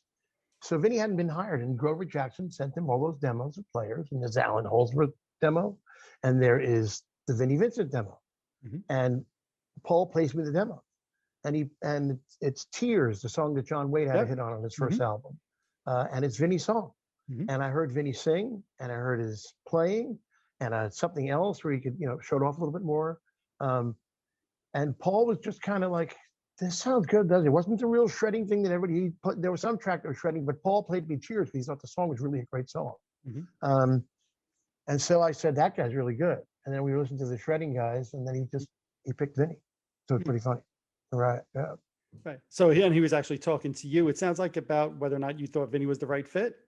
Well, as he was telling me, "What do you think of this guy? What do you think Right. of this guy? What do you think of this guy?" Right. And I said, "I think this guy writes great." Right. And so, because the other guys were just playing, shredding, I didn't like some of the material they were using or they were writing, but I did like, there's something about Vinnie, because I remembered it's memorable to me. And the Tears thing stuck in my head. When great song. John Waite's record came out, I go, "Holy shit, that's Vincent Cruzano's song." Right. So then I never really thought about it again. Next thing I know, we're doing the album cover photo, and I'm on the phone in Paul's bathroom with the big long coily cord. Paul's in the living room on his phone, and we're looking at the pictures on the coffee on the dining room table, and it's all these giant sea prints and all these different pictures. And Gene's on his phone in his apartment. This is the 52nd Street apartment, so he still had that little one bedroom. Sure. And then Gene is up at his place on Fifth Avenue, and then we're talking about the photos, and I'm looking at them, and I took one of the sea prints with me into the bathroom. I don't know why. I didn't go to the bathroom with it. It's not like George Costanza. I wasn't going to go there. Yeah, no, I went to the bathroom. For some reason, we were in the middle of I was on the phone. So I eventually just kept walking back and forth, holding pictures as I went back and forth to the phone. Just like I don't have a phone next to me. I'm going to just go back to where the phone is. And so I come out of the bathroom and go, "This is your cover shot." And Gene had the same picture up over his house. I go, "Why?" He said, "What is the one piece of Kiss paraphernalia you cannot remove?" They looked at the photo, and it's the photo where Gene had stuck his tongue out. It was the very last photo of the shoot. The photographer said to them, "Okay, last picture," and Gene just went and stuck his tongue out. Vinnie's on a phone book. Eric's on a phone book. Vinnie has a wig on, because Vinnie's hair would just go like fall down. So that's right. I am back with Vinnie. This Animalized had nothing to do with the cover. I didn't like that cover. So I am back with Vinnie, and I go, "This is your cover." And Paul, I walk out of the bathroom. Paul says, "Wow, that's right." I said, "Yeah, think about it. The picture, the album that shows up in a rock store, and nobody knows who the hell it is, even if you don't say Kiss on the cover. Who's the band?" Right. And to this day, people tell me all the time, "My God, that was a great decision." I said, "Yeah, they made the decision, but it was I vocally, very loudly said, this should be your album cover." And I've talked to Chris Lent about it a few times. The album picture that's used, Paul is actually spliced in to that photo. Really? Yeah, he didn't like whatever I'm telling you, I looked at all those prints. He still looked good, and he was able to perfect that pose and look good every single shot. Somebody would blink, somebody would do this, somebody do that. He was that guy through every time the camera clicked. So why he spliced it in and let Chris goes, "Mitch, you may be right. I can't remember. There was a lot of stuff going on back then." He said, "But it's true. Paul told me himself that he spliced it in for a different picture." But I'm telling you, I don't know what it is. There was nothing. It wasn't as bad as Mariah Carey, Right. You have to shoot me from this side and make sure you don't get Right. this. And Right. he just said, I like it better this way. It could have been a subtleness in his pose. May not even been the face. Maybe it's something else. Who knows what it That's was? fascinating to me because for Yeah. years, so many people said Vinnie Vincent was actually photoshopped into the picture, No. but you're saying no. Everybody What's knows he funny has a to wig. me is I don't think Vinnie was photoshopped in because Right. he looked the same in every one of those other photos. I mean, they gave him the wig because his hair would never stay Right. up. And on the stage shows, you'd see it get wet. And Paul's impersonation of Vinnie was this. Okay. It was nice melting. I mean, Yeah, it's yeah. pretty. It was even back then. He was that's some off joking about Vinnie and stuff like that. So they never told me what was going on with him, really.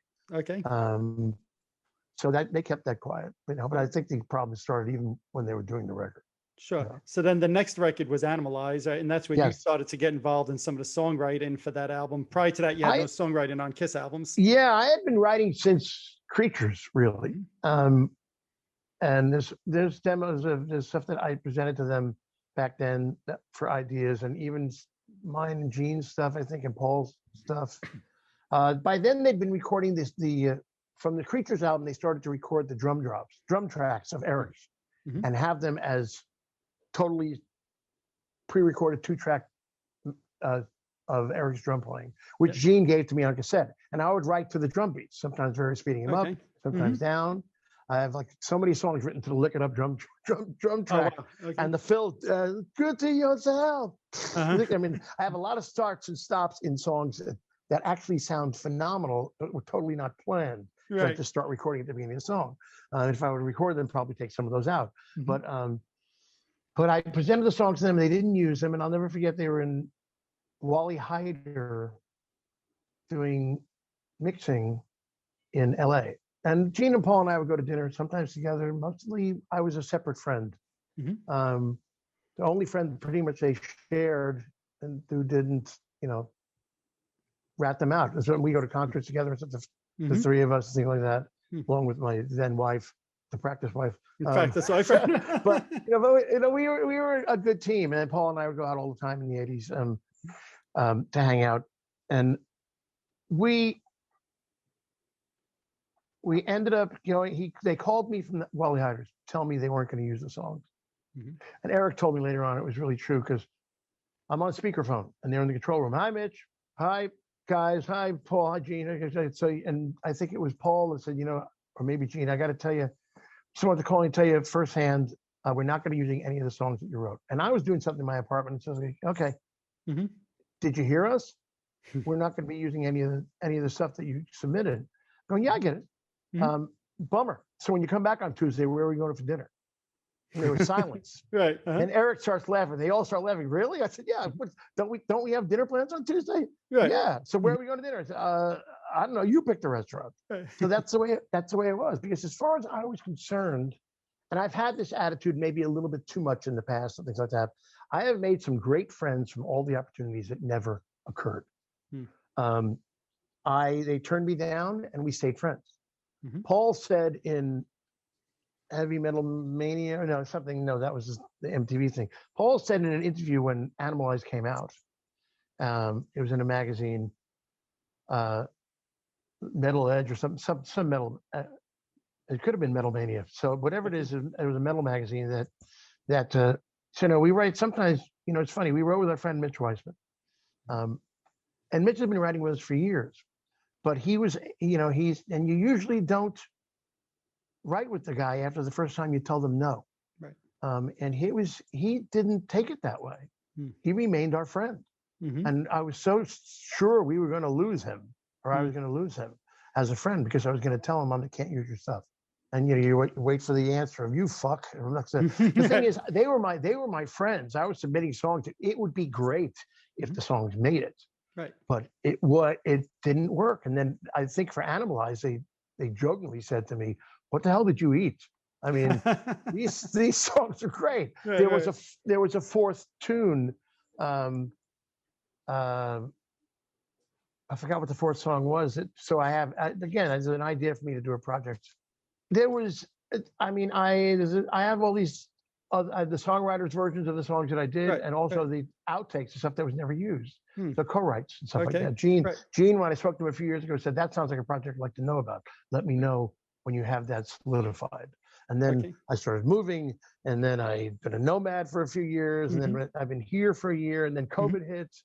And then, Sure. of course, you heard what came out of that, which was great, While the City Sleeps. So, Yep. Yep. yeah, so, and we'll get to that. But the thing Yep. is, they were friends, and we stayed friends, but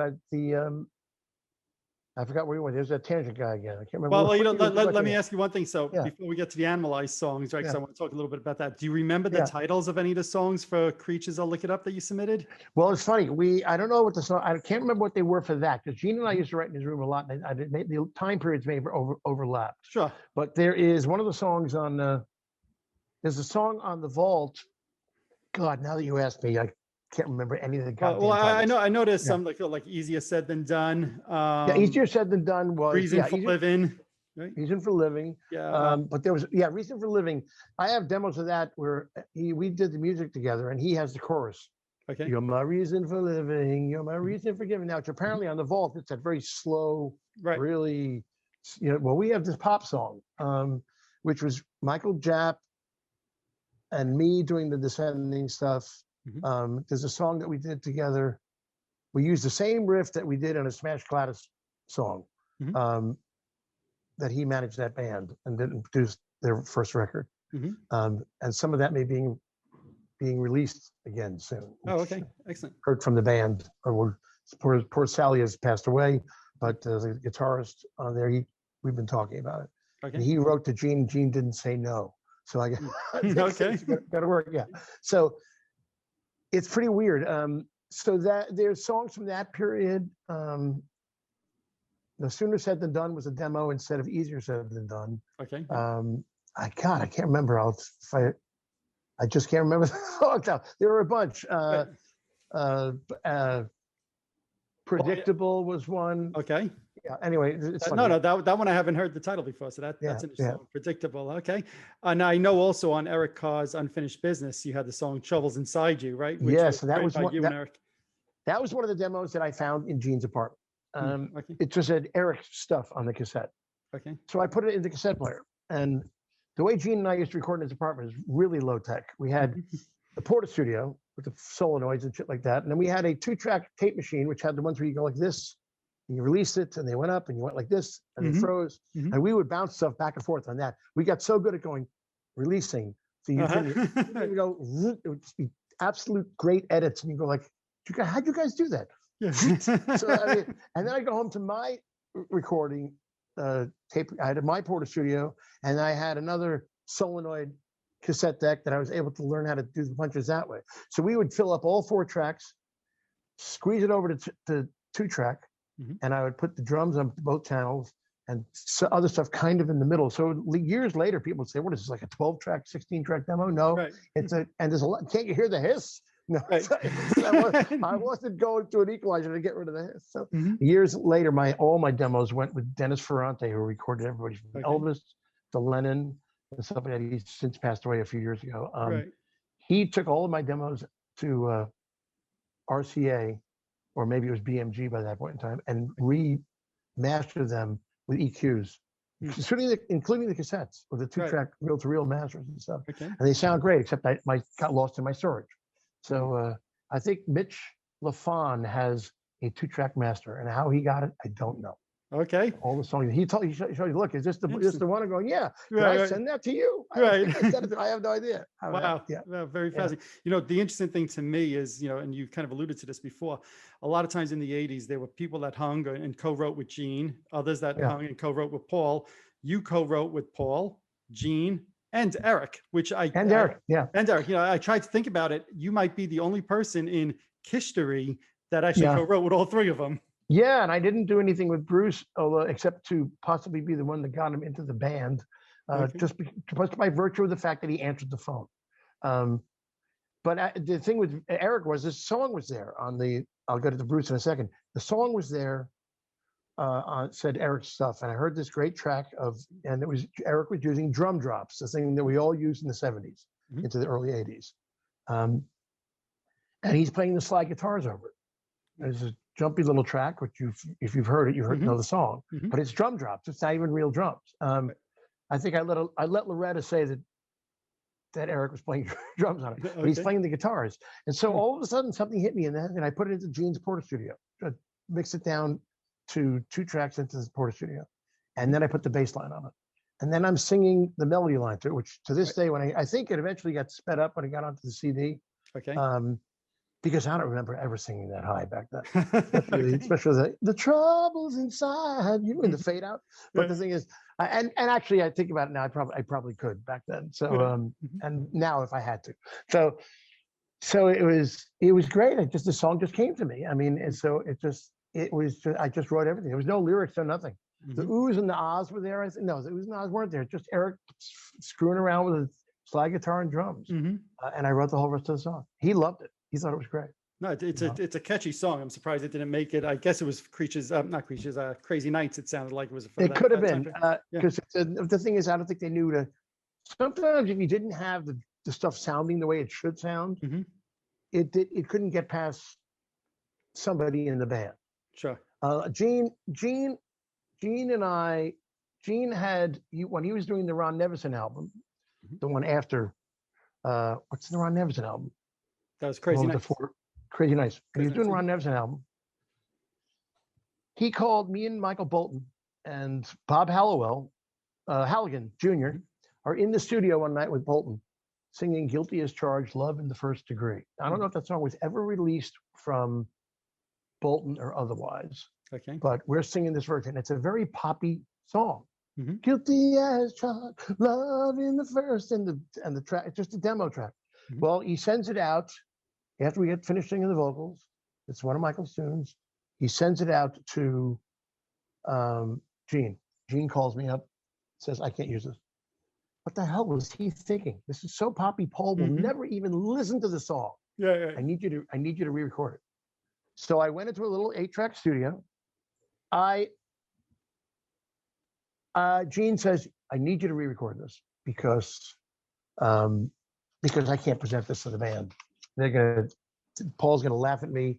You go, what the hell were you thinking? All the stuff like that. Can you make this rock here? I'm going, yeah, because I'd done all these demos, like Eat Your Heart Out, some of those rock. I had 2 different melody lines, 2 different vocal, 2 different leads on it.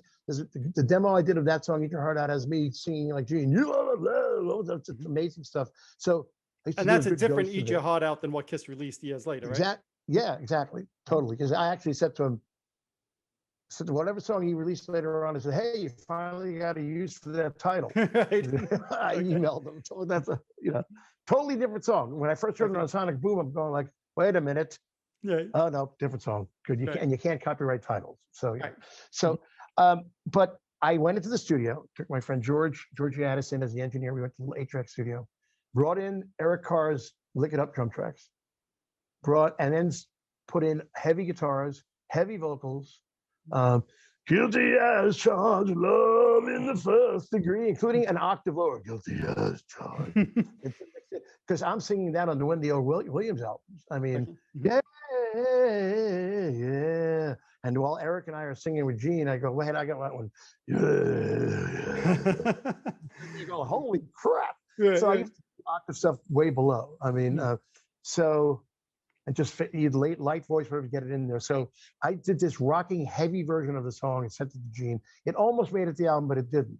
I'll never forget when I played it for Louis Levin and Michael Bolton. I left the vocals off so Gene could sing over it in the studio the way he wanted to do it, but the backgrounds were the way he wanted it, which was fine. Right. Just make them heavy. So I did. I left the way I did demos, I'd leave the guitar solos off. Okay. If you do that, the guitarist can go, "Hey, roll that back a second, and play a solo." That's how I got on Easier Said Than Done on the Keel record, because the guitarist. I also have a rule of thumb: whoever sings a demo, don't make it too good. The lead singer does not want to do it. And then I would send the songs without any backgrounds other than background singing, no lead vocals or nothing, and the holes for all the stuff to be filled in. Right. So the band can fill it in. And usually the singer would, that's what Ron said, I got your track. I started singing over it immediately. So it's little tricks like that to get people to go like, wait, I can hear myself on this. Right. Too many of my friends have these amazing demos where you sing it, send it to somebody, and they go like, get rid of that song. Because subliminally, I don't want to, that sounds, get that fucking thing out of here. So, interesting. So that's how that came about, was And then the song was never used, as far as I know. And Right. I think that demo's gone, as far as I'm concerned. But I know how the song goes. I can call Michael Bolton and say, send me that song again. Right. That's Yeah. Now, you Yeah. mentioned before, you had maybe a hand in having Bruce Kulick join the band, and because he picked up the Yeah. phone. So elaborate on that story. 'Cause Okay, Bruce has confirmed this in some, I can't remember whose book it was.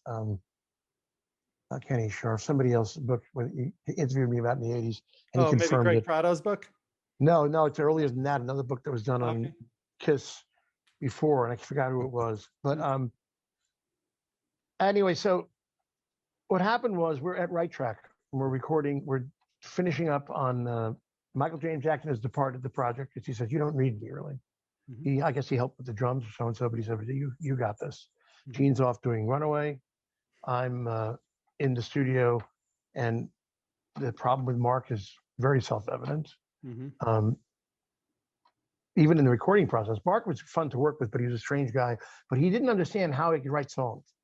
He didn't even understand, and you've said this before, he didn't even understand the recording process in terms of try to learn the same part and play it, or do what Jeff Beck does, at least comp a million solos and then learn what the right one is. And Jeff says this a lot. I don't know what I'm going to play next. But then when it's done, they assemble the solo, and then that's the one I learn. Right. So Paul, and I think I may have mentioned this before, it was on some other podcast somewhere, Paul did on Get All You Can Take, some of it is Mark, some of it is Paul. That's Paul. I mean, he just knew what he wanted, but he couldn't get Mark to play it. So there's stuff that is him, and there's stuff that's not him. Get All You Can Take was a great comp of mostly Paul and a little bit of Mark. But we would sit there playing these songs through the Rockmen in the studio, and he could not conceive of how you could write a tune. We play all this rhythm stuff, but he couldn't. And then he had the issue was he couldn't do the leads on the record. So Paul had an inkling of what was going on then. I don't even think the writers was in the picture then. The writer's syndrome was in it, his illness. So all I know is that one day I'm at Right Track out in the waiting room in the reception area, after going back and forth and back and forth. And I just had, I'd saved my money from Beatlemania and all the other stuff I'd done. And it wasn't really working at the time, but I had time to go hang out with the band, hang out with my friends. And then finally recording some of the songs. But then Paul comes out and says to me, I need you to find Bruce Kulick for me. I can't find Bob anywhere. So I need his phone number. I need to find it. How do you want me to do that? He throws the Queen's phone book on the desk and says, start here. Going, okay. He's laughing. I'm laughing. He goes back to the control room, working on whatever he was working on. And I end up going through the phone book. Now, thank God Kulick is not like Smith. Right. There's not a lot of Kulicks in the Queen's phone book. Sure. Or at least it didn't look like it to me. If there were, I got lucky. On about the 7th or 8th phone call to a Kulick residence, I started out, hi, this is my friend. My name is Mitch Weissman. I'm actually calling to look for Bruce Kulick. If he's there, this number appears in the phone book. And I'm calling for Paul Stanley. And I say a few more words and the phone picks up. Bruce had been going through a divorce from his first wife. And he was very depressed and didn't want to talk to anybody and was staying at his parents' house. So no one would call him. And not many people thought they could look at the phone book to find and go through the phone. I guess if somebody really wanted to find him, they would have done the same thing. But this is pre-cell phone. You don't know where I am. You don't have the phone number. You're done. Which is funny. I think back to those days, I had Gene's mom's phone number. I had everybody's home phone numbers. When we were out on Long Island at my mother's house, which was only a mile and a half away from Mom's house in New Hyde Park, he would call me, hey, where are you? Come on over. So I'd drive over there, or he'd come over to my house. So it was pretty funny. So everybody had everybody's phone number because nobody gave it away. Nobody, if they trusted you, you had a phone number. And so, and it wasn't the private line. Billy Squire had a private line. Two people had the phone number, his mother and me. His mother, his father and me. Because he said, you're trustworthy. Because basically what you want when you have a phone, not even a private line, is if somebody calls you and says, you should be able to go to anybody you know that's a friend of yours. Hey, I really can't talk now. I'll call you back. And they should be able to go, okay. No problem. Right. Maybe start to go, are you okay? But the thing is, I can't talk now. Right. Hang up. Billy said, you're the only guy, when I say I can't talk, by click. The phone went dead, and the same thing with them, so except their lives were probably maybe a little bit more together to the point it didn't have crazy people having their phone numbers. So they never had to say I'm in the middle of something. We took each other's phone calls. So, so Bruce said, he heard my voice on the answering machine. And it's funny, I guess we had a good reputation between the two of us because I don't remember an awful lot of interplay between us. I think our reputations preceded each other. I know that Sandy Gennaro and I are friends, and we didn't really do that much together either. We just saw each other in all the same sort of places and settings and industry stuff or management offices and things. And, I didn't even realize he was doing blackjack. But Sandy was great. But Bruce knew who I was and had a good feeling of that guy I'll answer. Because first of all, it's Mitch, and I like him. And he said he was listening. He was about to pick up the phone. And then I mentioned Paul's name, and he picked it up. Right, picked it up. Yeah, and that's how that happened. Then I gave him the phone number, and he called there, and that happened. Yeah. So as I'm listening to you say this, though, you said something along the lines of like Paul couldn't find Bob. Do you think that Paul wanted first Bob to play on some of the songs on Animalize? No. Okay. Paul actually wanted Bob to get Bruce's phone number. Gotcha. Okay. Yeah. Very interesting. So now you had some co-writes on that, and let's stick with the Paul song. You mentioned it before, "Get All You Can Take." What was your role in writing that song? Right. And was it the lyrics? Was it the music? What did you contribute to that? Yeah, my role in writing that song was I had this song which I used to call "Only Fools and Englishmen." Only fools and Englishmen. The line is, "Only fools and Englishmen go out in the midday sun," and it was a slow song. That was kind of more of a, I don't know if you call it AC/DC or just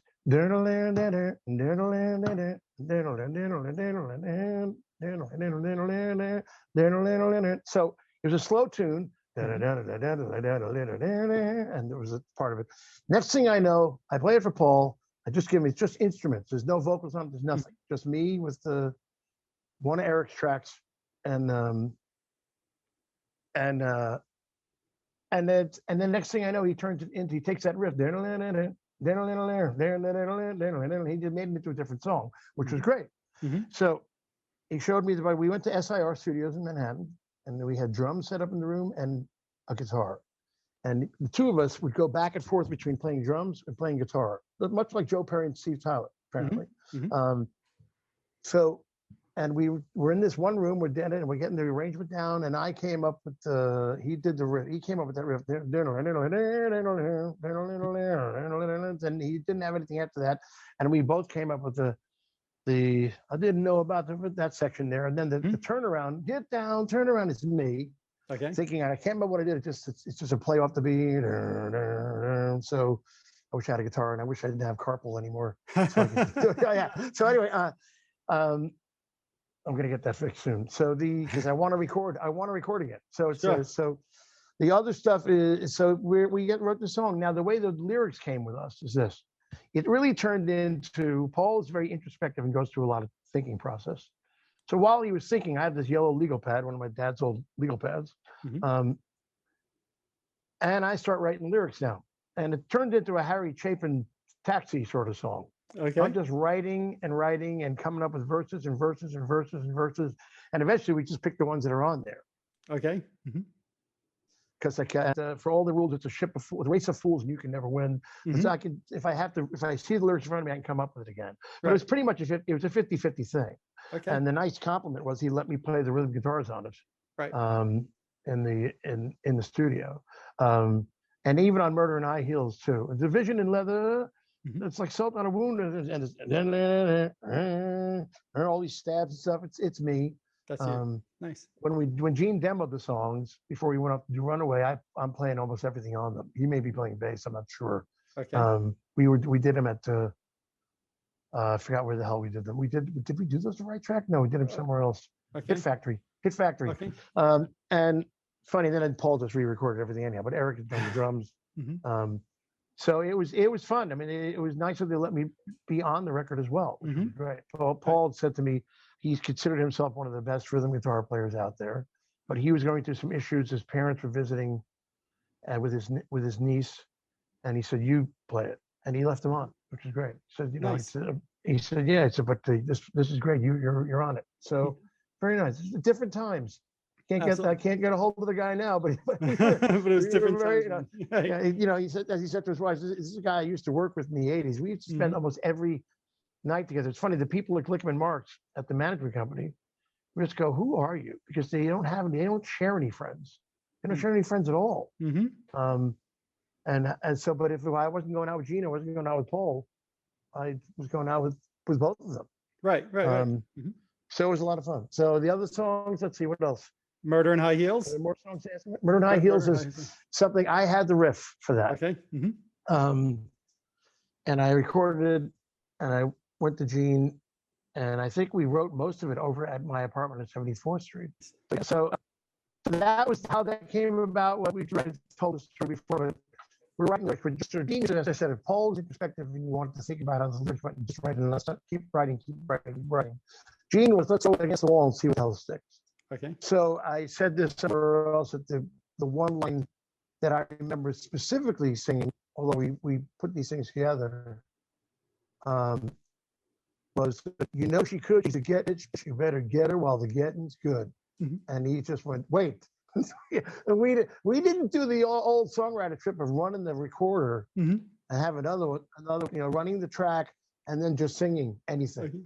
Okay. I mean, the king of that is John Waite. John Waite used to just go run the tape and write lyrics. Okay. Amazing. Gene, we did the old fashioned. Wait. What did you say? Stop the tape and write down. Really so are you saying then that's your lyric? That was definitely correct.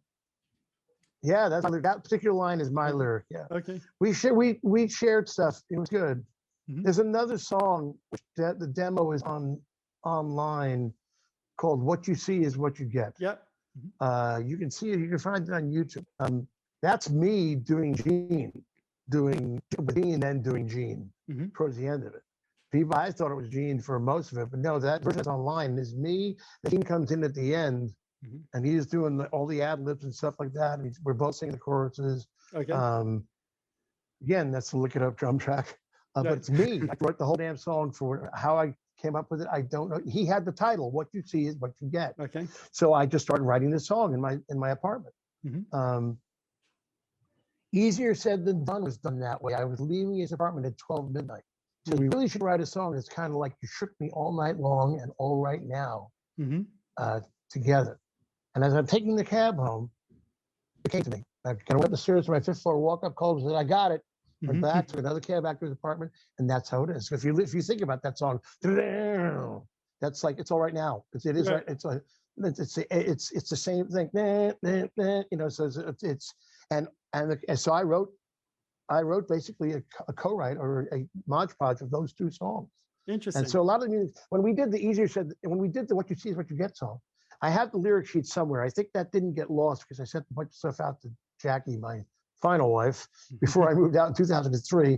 And a lot of it was those lyrics, those handwritten stuff. They're in storage in LA now. Even though we moved to Washington, I don't have them with me. But there is the lyrics to me writing that song.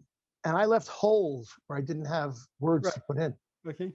And Gene's handwriting is in the holes. Now, at the time, Gene and I both discovered that we have the same printing style. He just would do a line, and the E was 3 lines like this. Mine was the architectural style where you go like this and it connects, and then you do the 2 other lines. Right. So you look at that sheet, you can tell where he's writing, where I'm writing. But if to somebody who wasn't looking, it would look like one guy wrote the song. That's it. So years later, that song, that thing was submitted for, what album was submitted for? If we wrote that during that period, what was submitted for one of the Asylum? Was it Asylum? Or? Could have been Asylum. It could have been. But the thing is, he called me up on the phone and said, I can't take 50% of this one. You wrote it. The first deal I had on their on the Animalize album was Paul and I had a discussion about a year later how to work with the songwriting. He says, unless we work out otherwise, on the first thing you do with us, we get the publishing. You get your writer's share, but we get the publishing. It's kind of like, you're paying your dues to get in the process. Sure. And so when Animalize came out, it sold 1.2 million copies of the record before it went to 1.7. And there was no publishing deal with me, no publishing papers. Because they were buying out Ace and Peter. The cash was going that way. Right. Yep. They were trying to tell me that we can't give you the advance we were going to give you because we're going to be taking the cash going that way. I started talking about it with my lawyer, and then I heard that, well, if they can't give me an advance and I'm supposed to sign the publishing papers, and in my mind, I thought they were all the same thing. I can't sign the papers. When the paper showed up, their lawyer thought I was holding them up. Howard Marks was livid with my attorney trying to hold them up. And eventually I got their attorney and my attorney in his office and me on the phone. I said, wait a minute, these are all separate things. The advance and the publishing deal is different. Yeah, you didn't know that? No. Right. Send over the publishing. I'll sign it. Keep the money. Don't worry about it. And then Howard Marks told me at that point, he called me up and said, I should have listened to John Eastman. When you have a problem, just talk to the artist. Don't talk to the lawyer. Right. So, let's talk about then the song "While the City Sleeps," right? Because that's the co-write that you have on Animalize. Right. I know you recently re-recorded it for a tribute album. But first, let's talk about the Kiss version. So, how did that song come about? Well, that came about was, I think the title again may have been Gene's, because I said he had this book with great titles. So to me, and I've said this before somewhere, when I used to play with Crespo and the bands on Long Island, I had this free medley, which was A Little Bit of Love into Wishing Well, into, I think it was just a 2-song mini medley like that, because we did All Right Now separately. Okay. But A Little Bit of Love went into to Wishing Well. And Wishing Well's riff was pick up your hat, give up your heels, whatever it is. So for some reason that popped into my head on which was like and I just took the riff and just made it its own. And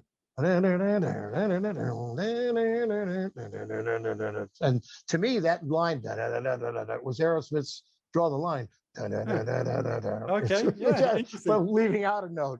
So the thing is, I was putting stuff together, and I played it for Gene, and I think we were writing the song again in my studio up in our second apartment on 74th Street, and we would kind of finish each other's lines. He's just singing "What comes up behind closed doors," and I went "Private wounds and open sores." That's good. So we kind of wrote and "Burn your bridges, take what you can get." I can't remember where that was. A lot of that was co-write stuff. Okay. There was never that the other stuff that they didn't use was stuff that I had more of the writing to, and he just didn't get on there. Didn't make it to Asylum. What you see is what you get, for whatever reason. Actually, Paul tried to rewrite it. That's what it was.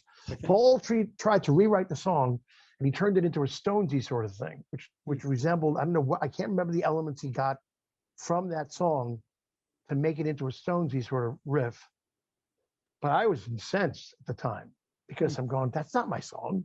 Right. What's wrong with this song? And then I realized, wait, now there's 2 songs. Fine, right. I can keep this one, and he can do whatever the hell he wants with the other one. I got to co-write. So, but it didn't work. So it didn't get on anything. Yeah. Now, what I think is interesting, so that what you see is what you get. It sounds like it's an Asylum demo, but I always figured that maybe predated While the City Sleeps, because you use that phrasing in the lyrics in While the City Sleeps. But I don't know. I may have just used it again. Right.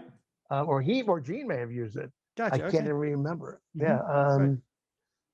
What you see is what you get. Just that I still sing that song to myself now. Now that I'm thinking about re-recording things again, stuff like that. Because that's one when I posted on YouTube, or somebody posted on YouTube.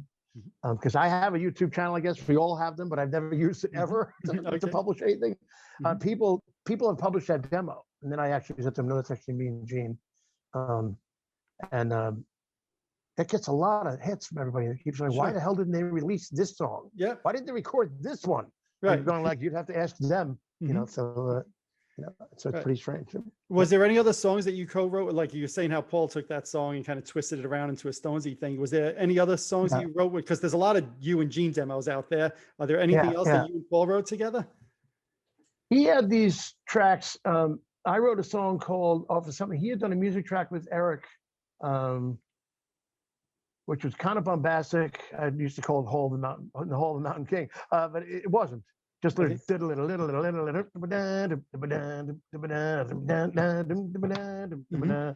the tracks were from the drum track was from, if I remember correctly, Creatures. It wasn't it's a dog, Creatures of the Night. It wasn't that, but the track was from that era. So the thing is that I didn't take the Creatures. Maybe it was the Creatures drum track. I have to go back and listen to it again. But the thing is, I wrote that riff you just heard over that thing, and it turned into a song called "I Am the Night." And my band Z Toys in Florida actually recorded it. Oh, okay. But that's a great song. I don't know if I could ever fucking record that song ever. He is right now. But because Hans had one of those, I'll go there wherever you go. He's way the hell up there. So Yeah, I don't have to sing that line. If I could change it again, maybe I'd do it. right. So I have it. While we're talking about this, it's funny. John Jeffries made a list from the demos, the title stuff that's out there of we could record this for you. Okay. And it was enough songs to be an album. Mhm. So, and my versions of them. So if I were going to do the album that I want to do from those songs is the songwriter collection, it would be, I mean, I would do get a, what do you call it? While the City Sleeps, a different way again. So, so I don't know. I mean, I have no idea. I want to keep it in the rock vein. None of them end up as country songs, but I want to keep it in the rock vein and not necessarily do Kiss versions of them, but at the same time, I want to do them so it's palatable to both. I mean, when I first told Gene about the album idea, I even had an idea of putting together friends and relatives and whatever it is from all these different eras, and I try to round up my friends if I could, but also maybe even do the Beatles stuff, some Beatles stuff on it. I mean, Jimmy Crespo and I on that club band with Bulldog used to do a great version of "Got to Get You Into My Life," heavier version of that song, not quite like Earth, Wind and Fire, definitely not like the Beatles, and more dramatic sort of sounding and stuff like that, and double guitar solos. Where there were stops and starts and things like that. So I might revisit that again. And the band that was going to play on that is the Buddy Rich Orchestra.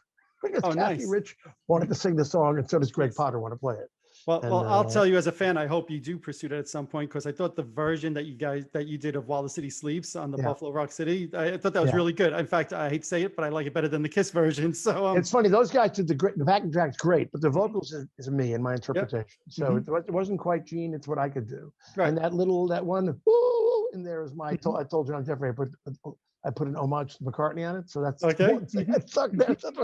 But it sounds like Gene singing it anyway. Pretty funny. Now, then the last co-write that you had with Kiss that appeared on an album was one of the first songs you wrote with them, "Thief in the Night," right? So I know that appeared on the Wendy O. Williams album in '82 or '83. I think so. Yeah. And then later on in Crazy Nights in '87. So did you know Kiss was going to re-record that song at the time? Gene had told me he was going to re-record that song, but he didn't tell them. And I'll never. And Paul didn't know because he wasn't at the sessions for that with Wendy's records. When she was there in her little bunny pajamas with a tail on the back, with Wes in the control room, and Michael, what's his name, was doing the solos. She's reading the lyrics, and red nails round your throat. She looks at the two of us and goes like, "Well, you guys are pretty demonic." Because she was a sweet girl, all stage and stuff like that. But it was pretty funny. But the thing is, we did that song and wrote it back then. And then Gene said he was going to submit it to for that album to Nevison.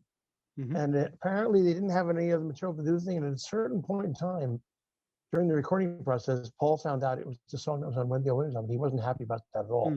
He was not. He kept looking at it as a cover tune. And Gene said, "No, this is my song." She covered it. So yeah, so I think they did a good version of it. Do you have a preference which version you like better, the Kiss or the Wendy version? I think I like the guitar stuff. Is me doing "Set Me Free" by the Supremes, all that sort of but the droning stuff. I think I like Michael's solo is too weird and frenetic for me on the Wendy O. Williams version. And the Kiss version is too slick, and that may be because of Ron. Ron was the king of the '80s. I mean, it worked for Heart.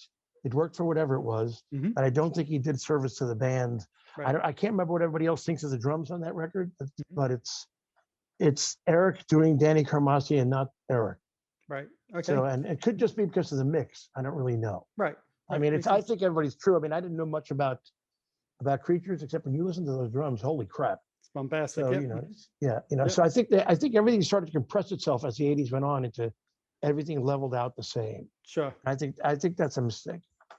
One or two more questions, Mitch. You've been very, Sure. very generous with your time. No I problem. know in the 90s you recorded on Return of the Comet, right? I think you Yes, covered Remember Me with Richie Scarlett, right? I So sure talk did. about that one a little bit. That was great. That was my friend John Ostrowski, or known Mhm. as John Astronomy. Uh, Yeah. John Astronomy 1, John Astronomy 2, then also John Astronomy Dad. Mhm. But John Astronomy was working at MTV and in the tapes department and stuff like that. He since went on to other things and stuff like that. So he actually got me a copy of Headbangers Ball, which was great. And we didn't even talk about doing that. Okay. That Paul Stanley segment where I'm at the apartment and do the Mm. McCartney's Is This McCartney or Not segment, which is pretty funny. Okay. Yeah, Keith, if you look at it again, Keith Hernandez is his butler who carries him in across the Central Oh, from the wow. Met. Okay. That is Keith Hernandez. Oh, And he wow. appears Okay. talking to the girls throughout as well. Yeah. We were all friends back then. It was great. Mhm. You know, I think we were at the China Club one night. He said, Keith, you want to be in the video? Yeah, come on. So Paul had me come over, and there was some funny scenes. We fall off the couch. We didn't do any of that stuff, but I did that fake McCartney Asylum video. You know, my kids and I love this record. We used to play frisbee. You know, and I said, a little known fact. Wings wanted to wear makeup once, but we couldn't because the makeup didn't agree with Linda. You know, scared stuff. So that was pretty funny. And then he sits down on the couch and says, "Hey, it's good. You know, my house. Famous people come over. You're Paul McCartney, right?" And I go, so it's pretty funny. And actually, MTV put a disclaimer on the bottom of it. Right. Who's this guy kidding? So it was pretty, I remember but that. it was a great spot. It was fantastic. Right. So, That's right. a lot of fun. And it's so funny. I'm not really wearing around McCartney haircut. That was the 80s. So I had big hair out here. The hair was pumped up like this. I think Paul and I went to the same hair cutter. I just didn't let it go that long. Right. That's so funny. Pretty funny. Yeah, we spent a lot of time together. It was a lot of fun with those guys. I miss them. You know, that's true. Wish them well. Yeah. That's awesome. So when you did Remember Me, it was you and Richie Scarlett on that, right? Yeah. So John is playing drums. Is playing drums. So what's great about that is that he said, "You want to do this song?" He's doing the Doug Snazel. People love him or hate him. Mostly hate him. He did this thing, and Ender Harris, that's his name now. It was a different name back then. We went back to his childhood name of Ender, and he's still around. Hi, Ender. He was the lawyer for the project, and John said, "Would you play the song?" So I went, "Sure." So he's playing that, and I had come down. He had his friend Jamie Ross, who's still his friend and bandmate in the band that they have now, singing the song. And I remember going out into the waiting room because I had played the bass track on it, just lumbering, worked great. But the vocals weren't coming in, and Jamie's a good vocalist, but for that particular track, it just was not working. And they came out to talk to me and, "Would you sing the song?" Going, "What?" So sure, I'd love to. It was nice and bluesy in a sort of way that I could definitely sing. It's actually, if you think of that one verse, you talk to yourself, and then it's me doing Steven Tyler, really. Okay. If you think about it, it's that. So it's Steven Tyler meets whoever the hell I'm singing. So, but they waited till Jamie left, and I went and cut the track, and that's the one they used. You know, awesome. So it's pretty funny. And Jamie and I laugh about it now, but at the time it was kind of sticky, and he was very good friends with them. How do would you sing this song? So, then the promo pictures you see online for that, I'm holding my Hofner, but I ended up using a P bass that was at the studio. So I didn't play. Yeah, that's pretty funny. Yeah. And then in the late 80s, you also recorded with Billy Squire a little bit, right? Yes, I did. He was one of my closest friends. I actually just emailed him the other day, and he emailed me back about something else. But he was the best man at my second practice wedding. Okay. I lived around the corner from the Dakota. I lived around the corner, 2 blocks from Dakota. I lived around the corner from the San Remo apartments where Warren Beatty lived.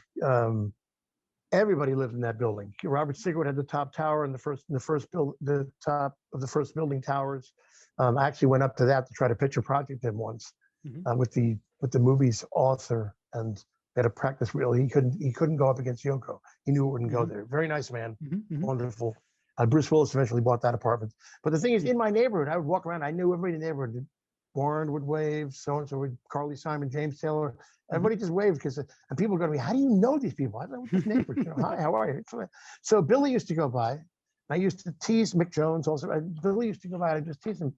We met at some other social functions, and then when he lived in the neighborhood, he said, I said, "Anytime you want to ride, I live over here. I got to walk into my little brownstone," and he'd say, "Okay." And we had each other's phone numbers. We talked on the phone a few times. And one day, while one of the football games on a Sunday. Mhm. Did you want to come over and try to write? I went, sure. So we wrote a song. I had this riff. Z-Toys actually recorded that band in Florida. Mhm. Same band that did I Am the Night. And Billy actually put in a good part to it. And it's now I can't remember the title of the song. A Little Love on the Side is what it was called. Mhm. And I had the riff, I had everything else. He did the little connection part. Mhm. And I did the syncopated stops and starts. And then my friend Peter Squire in that band wrote the guitar solo section. And Bobby Chenard wanted Billy to record it, but he never recorded. As a matter of fact, almost anything I submitted to Billy, he never recorded, but he would rewrite it. So, so we were very, very close. A lot of fun. So That's awesome. I ended up, when we did Enough is Enough, I used to be there. I was going to be the guitar player in Billy's band when Jeff Golub left, but it was only the last minute thing because he said, I'm going to audition people and stuff. And Jimmy Crespo, my old friend from the band on Long Island, actually coached him on how to get the gig. And he got the gig. That led to a whole other mess of my story because Jimmy had some hypochondriacal problems back then. Pretty sensitive. And the band didn't treat him very nicely. But the thing is, I always practiced the part. So Billy said, come go down and audition. So I went down to audition with the band. They didn't take it seriously. I was a really good guitar player in those days. And Billy just said, if we can't get anybody else, you and I will go out and do all the solos together on the tour. So I'm singing backgrounds all over that record. We went to England to record it there.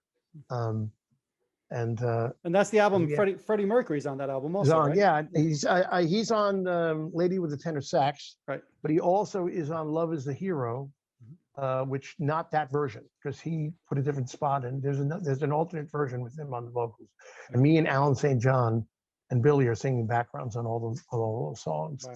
I remember I talked to Freddie. Was just too shy to come into the studio with any of us, so all the backgrounds with him.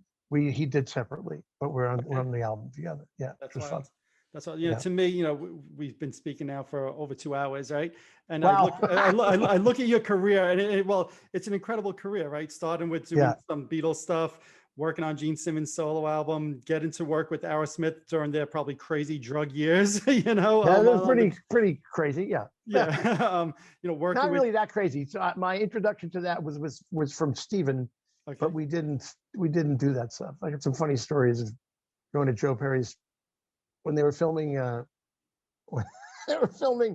and Alyssa were staying at the Beverly Hills Hotel when they were filming Sgt. Pepper's Lonely Hearts the Band album. He played me all the takes of Come Together, and the one that made it into the movie is not the best version. But at the end of the night, we wanted to leave. We said, "Do you have any more of the stuff?" And Alyssa takes out a sugar container from the cabinet, one of the ones you pour in it was filled to the top. God. So so there were some crazy days. Yeah. Right. Yeah. That's amazing. But as you look back on your career, is there something that you want to be remembered most for, or is there something that sticks out to you that said that's what I want to be remembered as? It's funny. I think I don't know if there's anything major I want to be remembered. Maybe just that, I got to work with a lot of people and I had a great time. All of them were very nice. Great experiences. The career is not over yet. Maybe the answer to that question is, let's see what happens. There might be something. Else. I did enjoy the Beatlemania stuff. I'm very proud of what I did, and I'm proud of my association with Kiss and those things, and just my association with people in general. All the friends I've made: Ian McDonald from Foreigner, King Crimson. I mean, we could do a show on who the hell's in your phone book. And they're all friends. Ian's one of those people that I auditioned for his band. I didn't get it. But we became friends. We're still lifelong friends. No. And he couldn't understand either why I'm not using you. Why are we still friends? Are we having a good time? Come on. So we stay friends forever. Yeah. That's awesome. No, you do. You have an amazing story. And I thought of one other thing. Were you actually in the studio when Paul Stanley was doing the vocal for Heaven's on Fire? And is that intro really not a rehearsed thing? It's really real. It's a mistake. Kathy St. George's girlfriend at the time was out in the reception area sleeping on the couch. We're in the studio and each gets to do the vocal. He said, come with me. So pretty much I went whenever they were recording. So much so that at Right Track, the people in the daytime would go, why are you here every day? This was the days of the 80s. I'm in leg warmers and and tight jeans, and my hair is pseudo bad mullet because I still go out and do Beatle gigs and then shove it down my shirt and then comb it like you see here, which I'm not trying to do on purpose. I need a haircut badly, but at least I have my hair. So the thing is, more than I can say. I'm not pointing that out. No, I do. At least you have some, which is good. There you go. He says come in the control room. So he literally did maybe 3 passes of the song, totally. Everyone was really good. There might have been a few spots to fix. So should I do it? I go, no. But between the first and second take, before the first take, he's doing that warm up. I used to call it his yodeling exercises, but that was his vocal exercises to warm up his voice. Amazing. When they did the second take, he's singing it. He doesn't hear the click. He doesn't hear Eric Sticks. He doesn't hear anything. And he just, and the song comes in. We're all looking at each other like, what the? And then we just realized you couldn't even, that's a great edit. Right. But who would have thought to put that on there? But it just seamlessly fit in the right key and everything. Same key. Fucking great. Amazing. Amazing. Well, Mitch, I want to thank you for all the time and all these stories. They're great Mike, stories. Feel free to edit it down any way you like. No, I want to keep these stories. These are great stories. I want to thank you for sharing them. Is there anything else going forward that, we could look out for you? I know you, like you said, you're thinking about doing some of these recordings. Anything else? Some of the recordings and also possibly a book. I've been asked to write a book a million times and I haven't done it yet. I'm up in Washington State right now, living and with my beautiful wife, Jackie, and we're both working in the food service industry at the moment. She's going to go back to painting soon, and I'm going to go back to making music. As I said, I got some little issues with my hand, but I think I spoke to Jeff Berlin, the bass player, also my childhood friend from Great Neck, who we laugh about the fact that I would never let him play with my band. Used to be the kid going, "Hey, can I sit in?" No, get out. So I said, he still talks to me, which is good. But he just had surgery on his hand that he says he's perfect shape, like literally days later. So part of me wants to go do that. The other part of me is, thinking, am I going to be the guy that gets the bad mistake? And it's funny, the situation I have, I can play bass all day long, but I can't quite play guitar the way I used to, and it feels weird. So I think it's time to go in there. So this could be the year that I fix everything, and then we'll see what happens. And then hopefully you do work on that book, because that would probably be the book. And I want to do that recording. It reminds me, I got to call John and tell him if he doesn't see this first, tell him I'm still interested in this, which is a great idea. Yeah. Well, if and when you do either one of those, I'll have to have you back on. I'll help you promote both of them. That would be great. Thank you so much, Mike. Thank you, Mitch. This is great. It's a pleasure to meet you finally after all this time. Likewise. Really likewise. Good. Thank you very much, Mitch. Take it easy. Be well. Take care, everybody. Be well. Bye-bye. Yes, thank you. Thank you. Alrighty, there you have it. I'd like to thank Mitch Weissman for spending over 2 hours with me, talking all about Kiss, Beatlemania, and so much more. I hope you guys enjoyed hearing all of those stories as much as I did. Thanks so much, Mitch. If you're watching this on YouTube, hit that subscribe button below. If you're listening to one of my podcasts, subscribe over there as well. Also, head on over to Facebook and follow my page, The Rock Experience with Mike Brunn, where each and every day we talk about all the rock and roll music that you love. You could also follow me on Instagram and Twitter as well. That's it for this episode. Thanks for watching. Thanks for listening. See you all next time.